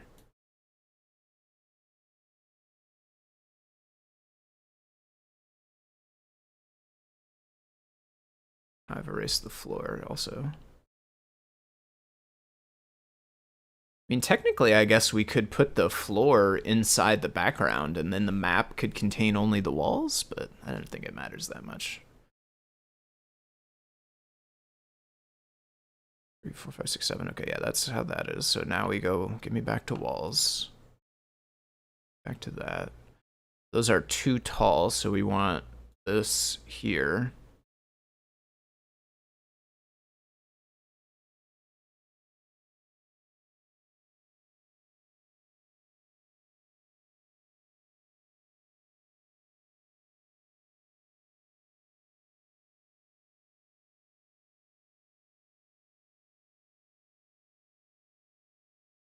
One wall there, wall there. Oh, I did it wrong. Did it wrong again. There and here. We'll have locks and the rest, and then we need the bottom, which is it's down from here another 4. Well, all the way to 1 away from the bottom, in fact, because we had 14 there, yeah. Go all the way across here, and we go in the middle right here. And then we go wall and wall. Cool. Okay, back to entities. Let's do the locks first. Red locks. We want a red lock. We're definitely on the entity layer. We want a red lock here, red lock here, yellow lock at the bottom, blue locks, catty corner here. Now we need some keys. 2 red keys here and here. 2 blue keys opposite. Question mark. You know, one thing I wanted to do before I started this level and I totally forgot was make the question mark show the text inside of the text dialog. Right now, my question mark just prints text to the serial console. I can go ahead and put chip in as my player entity here. This will affect the position where chip spawns. And then we need the actual, what I'm calling microchips, because I forgot that chip was actually called chip.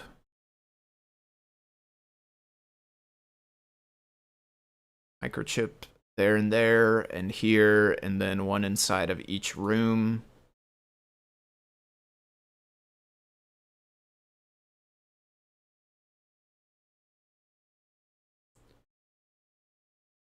And then at least, so then we need yellow key here. And is it yellow key? Yeah, yellow key up here. And then green key down here.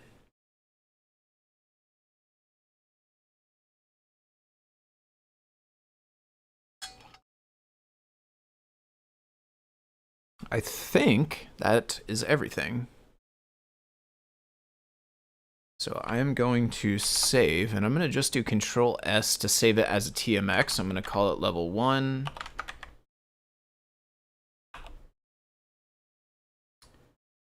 And then I'm going to go back and export as level 0, level 1.json. And fingers crossed, hopefully that is going to have included the tile set. Did not. There is not enough data in here. See, the problem is it did it as the external.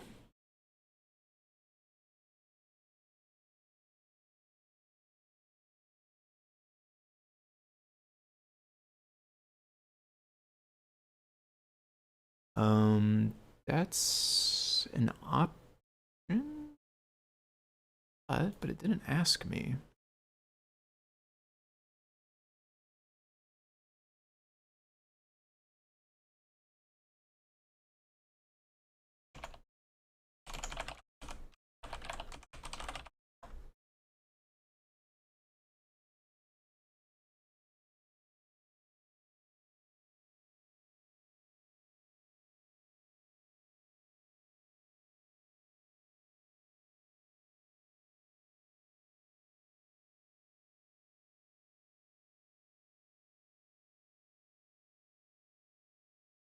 This is deja vu. Pretty sure I read this before. Preferences. They apply to when exporting maps as well as exporting tile sets. In addition, these options are available when exporting maps from the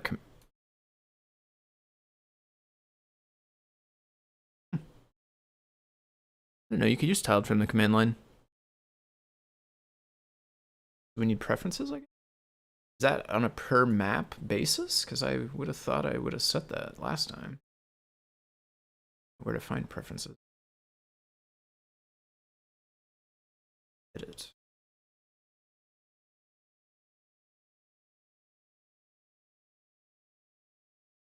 Embed tile sets.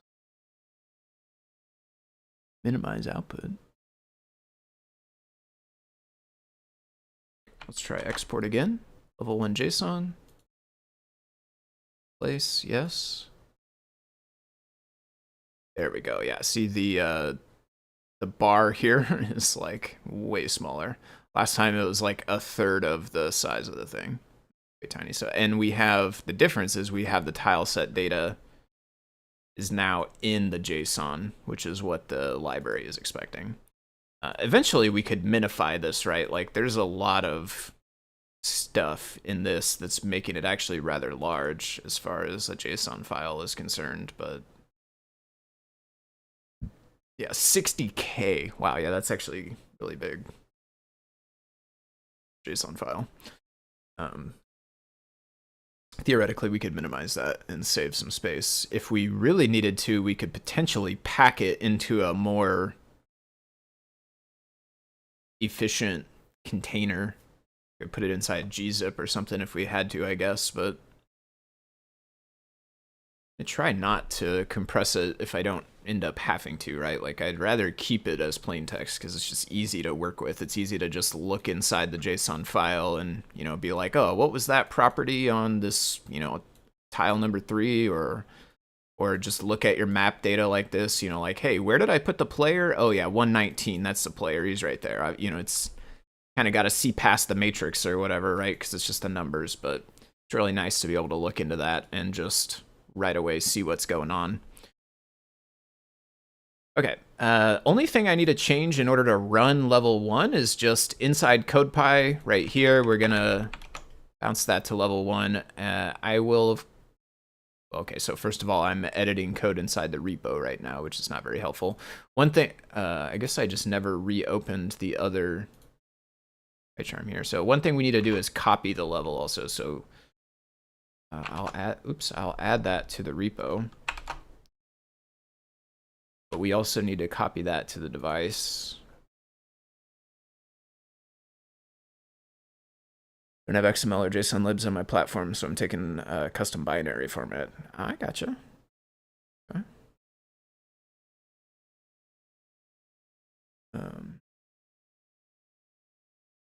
Copy this. This one does not actually copy either. Ah. Let's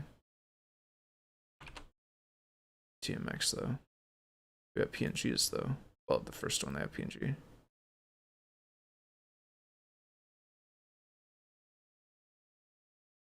We're using an S3. It's not gonna work on a M0. Oh yeah, no. I mean, this is on a PyPortal right now, which is a SAMD51, but I am aware that we might be getting close on RAM. I have it printing. Last thing I saw, it was down to about 60K. Yeah. This is right before the main loop starts. We have about 68K left. Which I think the SAMD51, it's like 190 or something like that maybe is total. So, I mean, we've used more than half, but we still have a decent sized chunk. But I do have in the back of my mind, if we run into the limit, I think the next thing that I would try to do is bump up to an S3 feather and then a feather wing with a display. I won't bother trying to pull up the actual thing right now, but that's what if we do run out of RAM on the PyPortal, which is what I'm on, then I'll try it out on an S3 Feather and a Feather Wing with a display on it. I make my own PyPortal out of the S3. One of these days, I imagine there will be a new PyPortal with a bigger, quote unquote bigger, I don't know why I just did 3 chip in it, more RAM and stuff, but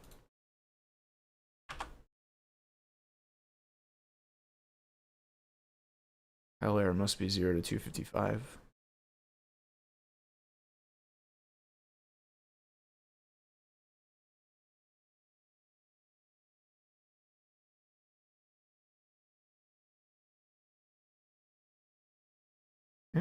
Why would it not be? Tell you what, I'll be right back. I gotta run to the restroom.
Okay.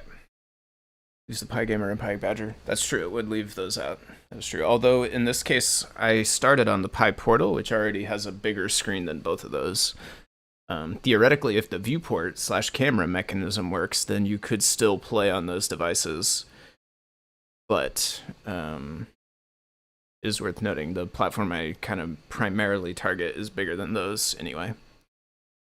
Although I have made plenty of games for the PyGamer as well. 194. Guess let's just step through the code. I can't imagine why we're getting anything different. I don't really.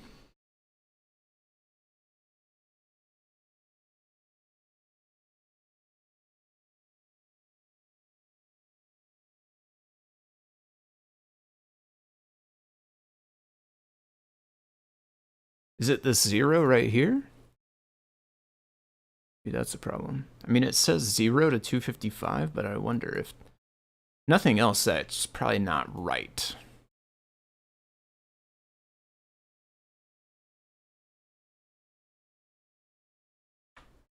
I might be doing a -1 somewhere as well, so maybe that 0 is becoming a -1.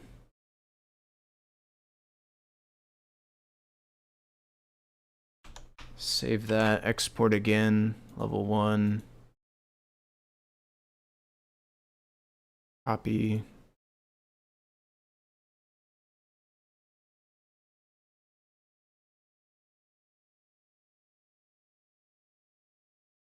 Right. Well, that's interesting. It kept that exact same place highlighted. No, it still dies. Oh. Did it wrong. Is it the, I mean the zeros? Okay, let me. 194. Part of the code is this, so we can try to figure out what's ground tile index. We are -1ing, so that's why we're ending up with less than 0, I guess. Background tile grid. So maybe I need to make the background all floors? I thought I just left the background empty. Oh, they're not floors, they're dark gray.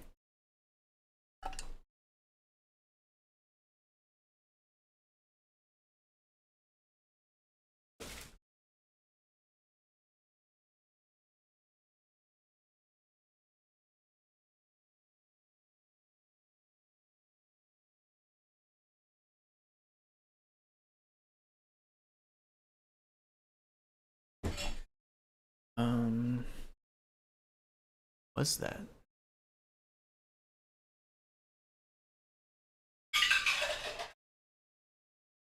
$83.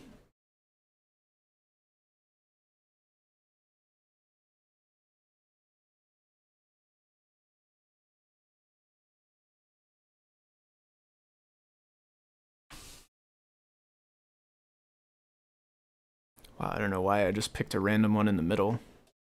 I should have used like the first one or the last one or something. I'm going to take the same one for now, but I'll probably eventually come back and change that, especially if I am going to be reusing some of these empty tiles. Or not empty, but duplicate. Don't really do anything tiles.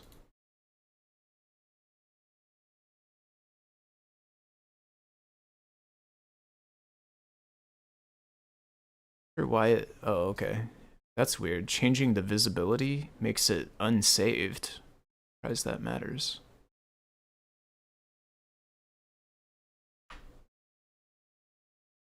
Again, level 1. Save that. Copy it over.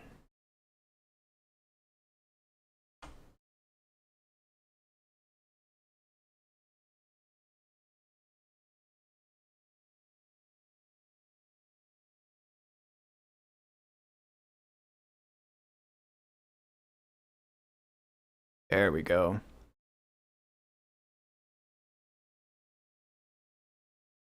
I'm not sure what the question mark actually says.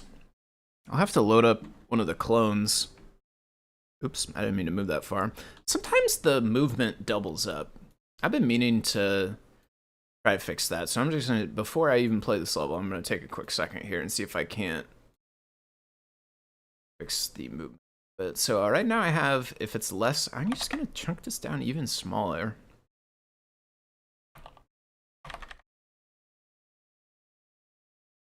I'm gonna go 20 further in either direction. Trying to prevent the doubling of the movement. Sometimes you press to move like once, but it gets doubled up, so I don't really want that. This feels a lot better. Oh wow, okay, that's because I don't have Q data, actually. Yeah, that's a good... Should I be more graceful than that? Should I make it not crash? No, I think I should just use Q data, actually. Yeah, I think I should just have Q data. So we want to go to the entity layer. On the entity layer, we want to make a property Q data. That's going to be whatever we want this to say. I'm not actually sure what it should say. Let's see if we can find an emulator real fast. Just challenge browser. Somebody will probably have this, I'm sure.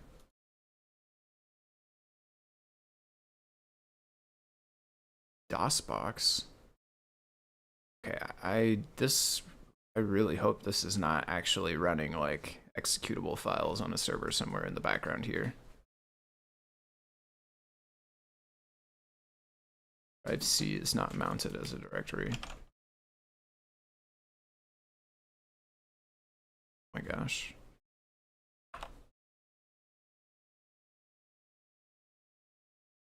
I didn't actually look at any of that stuff, so I don't know how to use the controls.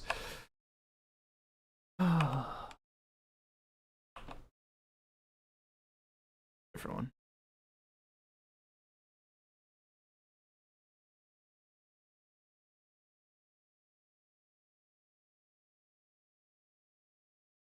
What does it download? Why would it download something?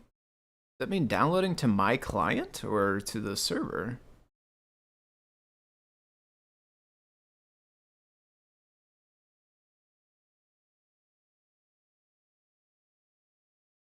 Down, left, right.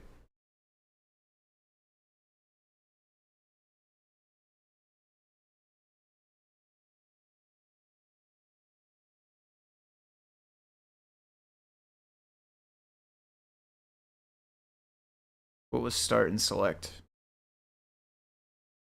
Shift and return.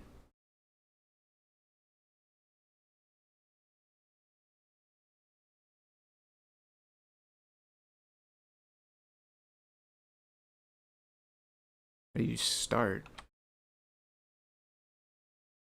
How does start pause?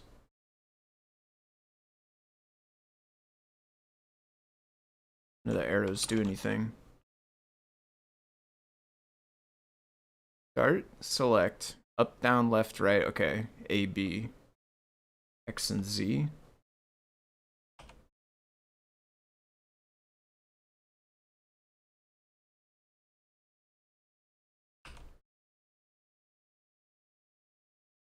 This one does have animations on the portal too. Okay, collect chips. That is really hard to read. I'm glad mine has a background. Collect chips. To get past the chip socket, use keys to open doors.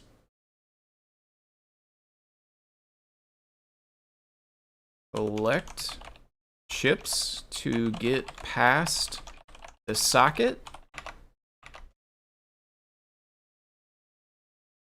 Use keys to open doors. Use keys to open doors. Export.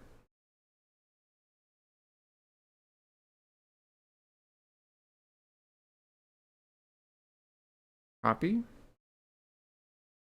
Paste. And one more thing I want to do actually before I try it is I want to make it so when we go on the question mark, I want it to show the dialogue instead of only printing into the console.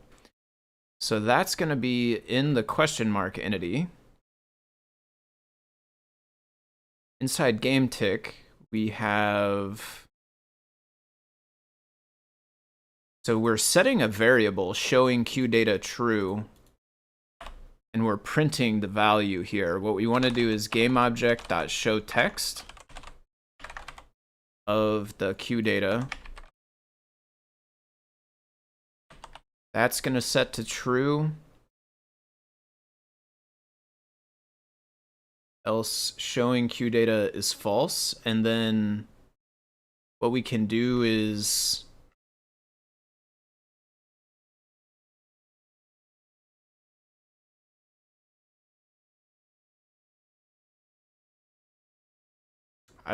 I think we just hide it in the else here. Well,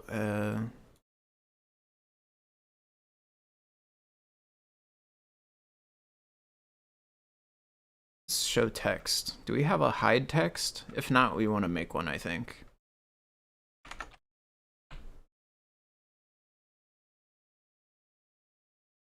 Pyro? What?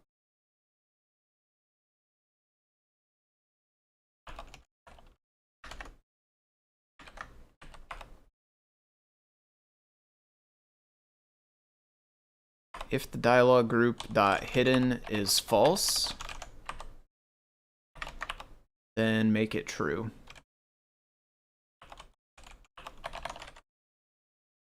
And that's going to complain because it doesn't want me to say equals equals false.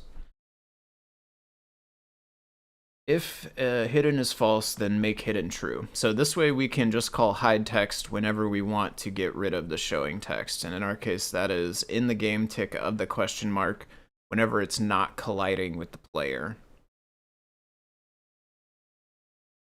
It's here. Technically, we don't really need that Boolean, but that's fine.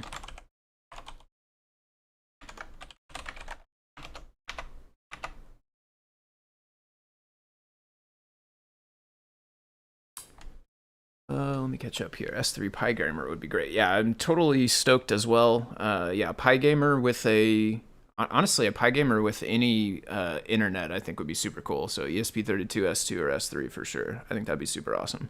Because then you could make like multiplayer games that use the internet as well. Like you could make a server and the games could connect to the server and you could play multiplayer across the internet, which would be super awesome. XML parsing in Node.js is surprisingly difficult. I'm not that surprised. Everything I have ever done in Node.js has been surprisingly difficult to me. XML in particular, though, is just a tricky thing to do, and B, like old at this point. Like most stuff uses most new stuff uses JSON. The stuff that remains that uses XML tends to be older. I mean, obviously HTML itself is XML. I mean, for data format though, when you're typically, if you're parsing it, it's because it's got raw data in it. I love the IMX speeds, but got a serious lack of RAM. Fast XML parser doesn't include any attributes, no layer names. Parse XML relies on features only a browser has. Probably wasn't meant to run in the emulator on the PC. If you're doing anything graphical, you want that additional RAM. Yeah, with the IMX, it's tough. Yeah, they're like got a lot of horsepower, but not as much RAM. They can kind of crunch numbers really fast, but not store too much stuff on the IMXs. How about Adafruit Gamer IO? Yeah, something like that I think would be super cool to be able to have even a basic multiplayer game. You know, like I would start small, like tic-tac-toe or something that's very, very, very simple, but just building out the framework to be able to have games that interact with the server side like that in CircuitPython, that would be super cool. Okay. Do we think our question mark works?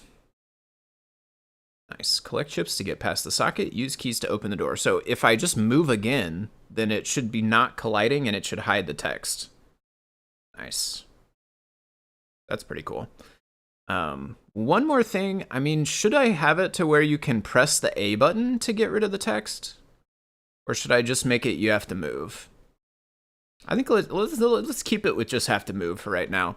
The tricky bit with the A button, like I could listen for the A button and I could hide the dialogue. The problem is our character is still colliding with the question mark. Like if we imagine a world where we press A and it hides the dialogue, our character is still back there and still colliding with the question mark, which means the next time that game tick gets called, it's just going to show again, which is going to be instantaneous. Like we would hide it with the A button, but game tick would happen again. It would instantly show again. It's not worth it. We could make more logic, but I think it's fine. You have to move one step away. How it goes. Okay, so this level's pretty easy. You can just kind of ring around here.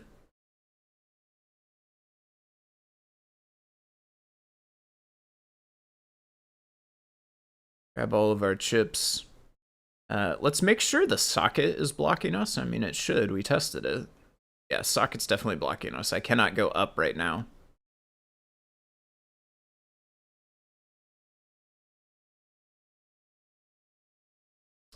And this will prove that the green key is working correctly as well, because I only picked up one green key, but we have 2 green doors, which is apparently a fact I never picked up on as a child. But yeah, we were able to use the green key twice. We're now able to get past the socket, and we're now able to go to the portal. However, it does, like... Oh. So you know what's happening is the game tick on the question mark is still getting called, and the else is here. We need to say else if game object dot showing. I don't know why this is not tab completing. Oh, because it's elif, that's why. Elif, so else.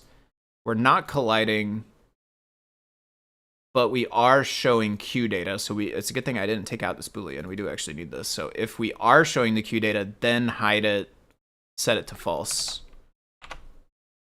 Okay, so we got to play through again. Tiled -- export map level 1 TMX level 1 JSON. This does work. Nice. That's actually really cool. I had no idea you could use CLI. I have to do the first collision. Yeah, I think it will work this way. We'll see though. Yeah, see, we have just one green key down here, but we're able to open both green doors. In fact, if I just get a yellow key, let me get nothing. Let me get the bare minimum here. So yellow key, through the yellow lock, pick up the green key. So right now I only have a green key. I have no other colors. Can't get through the blue door, can't get through the red door, can't get through the yellow door. But I can go through the green door here, and I can go through this green door here, even though I already used the green key once.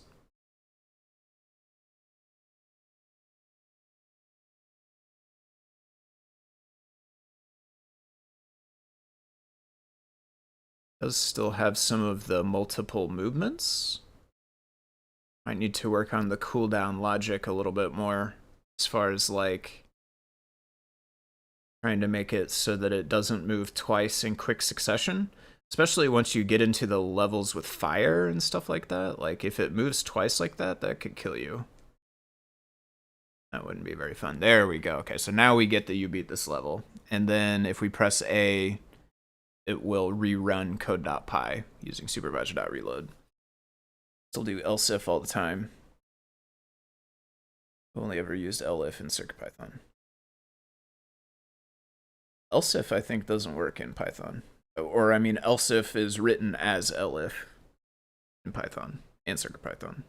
But I do write the word else if a lot because it's else if in Java. Java is like deeper level in my brain than Python still. Although it's like getting close, honestly. I don't use Java that much anymore, and I do use Python a lot. I do a lot more work on the server side of the project that I work on mainly for work, which is written in Python, than I do the client side, which is written in Java, although it's Android app, so it's like Java-ish. But yeah, my brain still wants to use else if the full word usually. I don't usually. I am bad about defaulting to elif.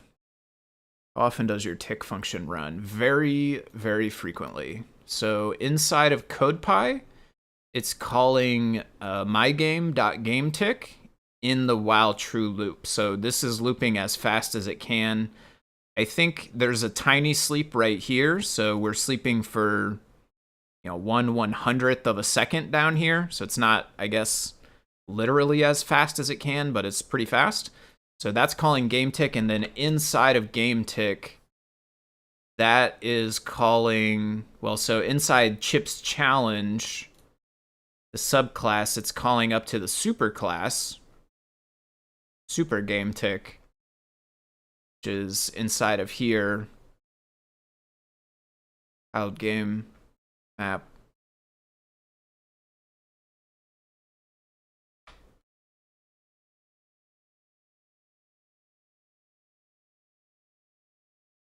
GameTick is here, and it calls tick on the player entity, and then it calls tick on each of the other entities, all non-player entities. So each time CodePy calls GameTick, it causes it to then call tick on the player and each of the other entities. And then CodePy is calling that as fast as it can, with the exception of 100th of a second sleep and however long it takes to read the QtPy signals from the seesaw. Ingrained in you from PHP. I gotcha. I skipped PHP, but I am taking an interest in PHP lately.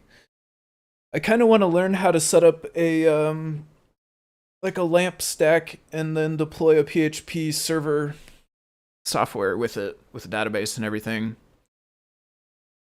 I never actually did that. Once I got into like server development, I went straight for Python. And I have not done really any other kind of server stuff. I mean, it's not true to say I haven't done any. I've played with Node.js servers a little bit. I played with Ruby servers a little bit, but I've never actually like made anything real with either of those. All the real server things I've made have been Python. I've been interested in PHP lately, though, because I've been studying web application security, and there is a lot of insecure PHP code, it turns out, and it's kind of fun to like take an implementation of a server web app in PHP and think about, is it insecure or not, and what ways is it vulnerable, and how would you exploit it? It's kind of a fun exercise. Speaking of which, I'll say, like, shout out. I don't know if I've mentioned it on this stream before or not. I don't think so, but shout out / hug report to this website here, Try Hack Me. This thing is pretty cool, actually. They have lots of like cybersecurity focused. I think they call them lessons or rooms, but they're kind of like tutorials that come along with information you can read through, and then questions to test what you read. And they're like relatively small and bite-sized. It's not overwhelming, and there's lots of hands-on exercises. There's lots of like, hey, now we taught you why this is vulnerable, so here, like, go ahead and actually poke around at a vulnerable instance and see if you can exploit it in the way that we showed. So like that website's actually really cool. I've been using that to get brushed up quite a bit on my like cybersecurity generally, but like mostly I'm focused on web application stuff right now. You probably want to slow down the tick function.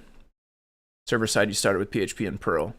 We probably could slow down the tick function. It needs to run fast enough for the animation. That's probably the only like, that's probably like the limiting factor. We don't want it to run too slow, otherwise our animations would be too slow. Right now I have the animations set on like 3 times per second. So every 300 milliseconds, it changes frames, which we could maybe run faster. The thing is, though, like, my game tick, like, it can run as fast as it needs to, and then the rest of my entities can have logic that says, like, how long to wait before doing the next thing, right? Like, my game tick is getting called really, really, really fast, but I have that logic, like, for instance, in the animate stuff, inside here, animated entity, we have the logic for last animate time, and then for the animation delay.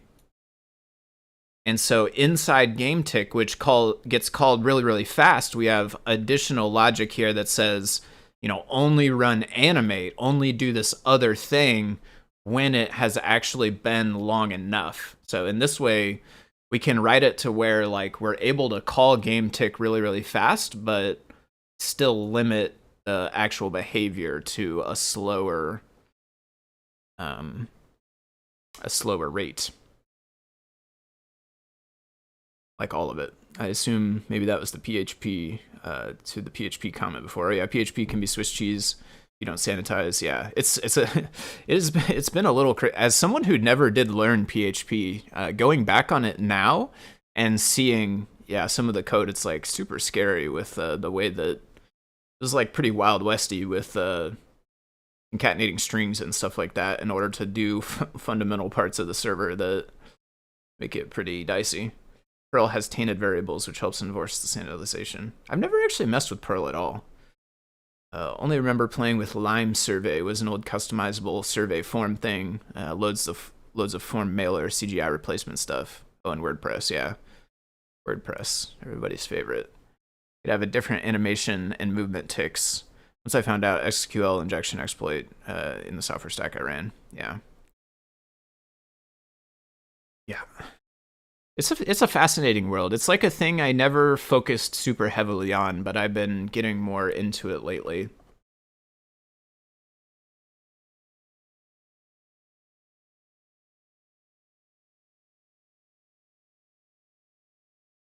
That's what we want to do right now. I may call it a day for now, truthfully. So we got all of map 1.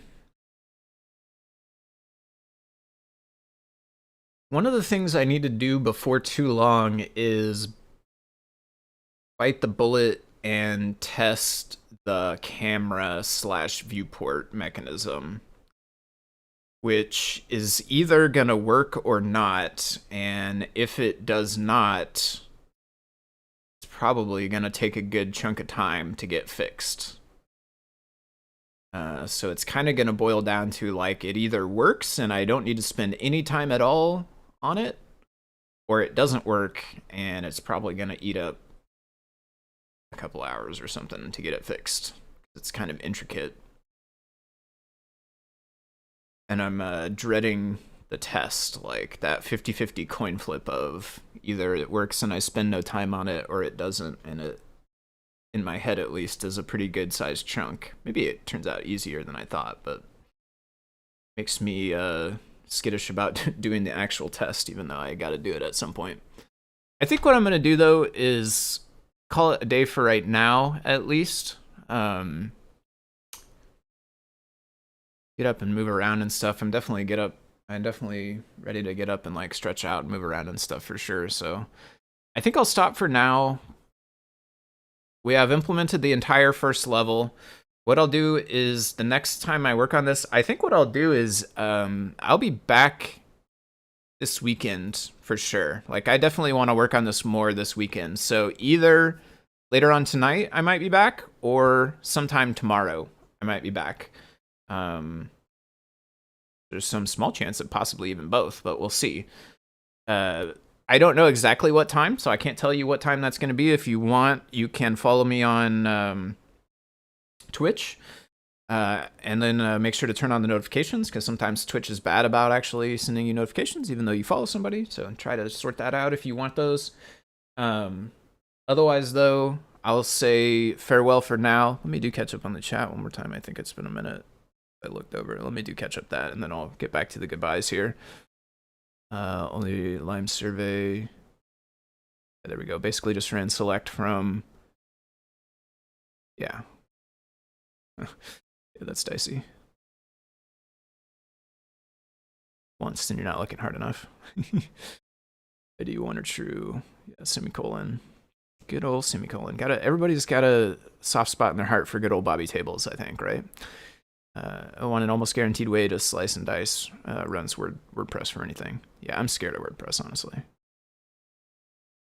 The servers that I do run are not WordPress, but I have access to the logs, and I can see stuff just hammering the logs all day long, looking for WordPress admin and WordPress configuration files and all kinds of stuff. Like, it is insane how many bots are out there trying to exploit WordPress.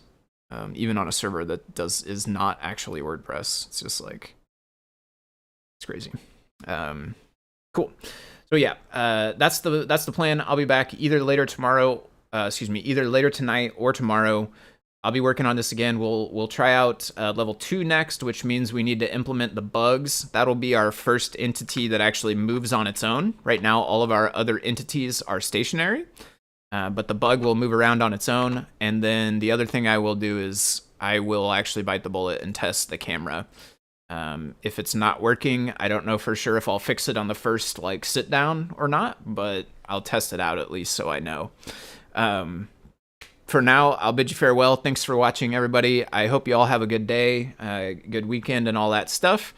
Yeah, thanks for hanging out, and I will catch you all next time. See ya.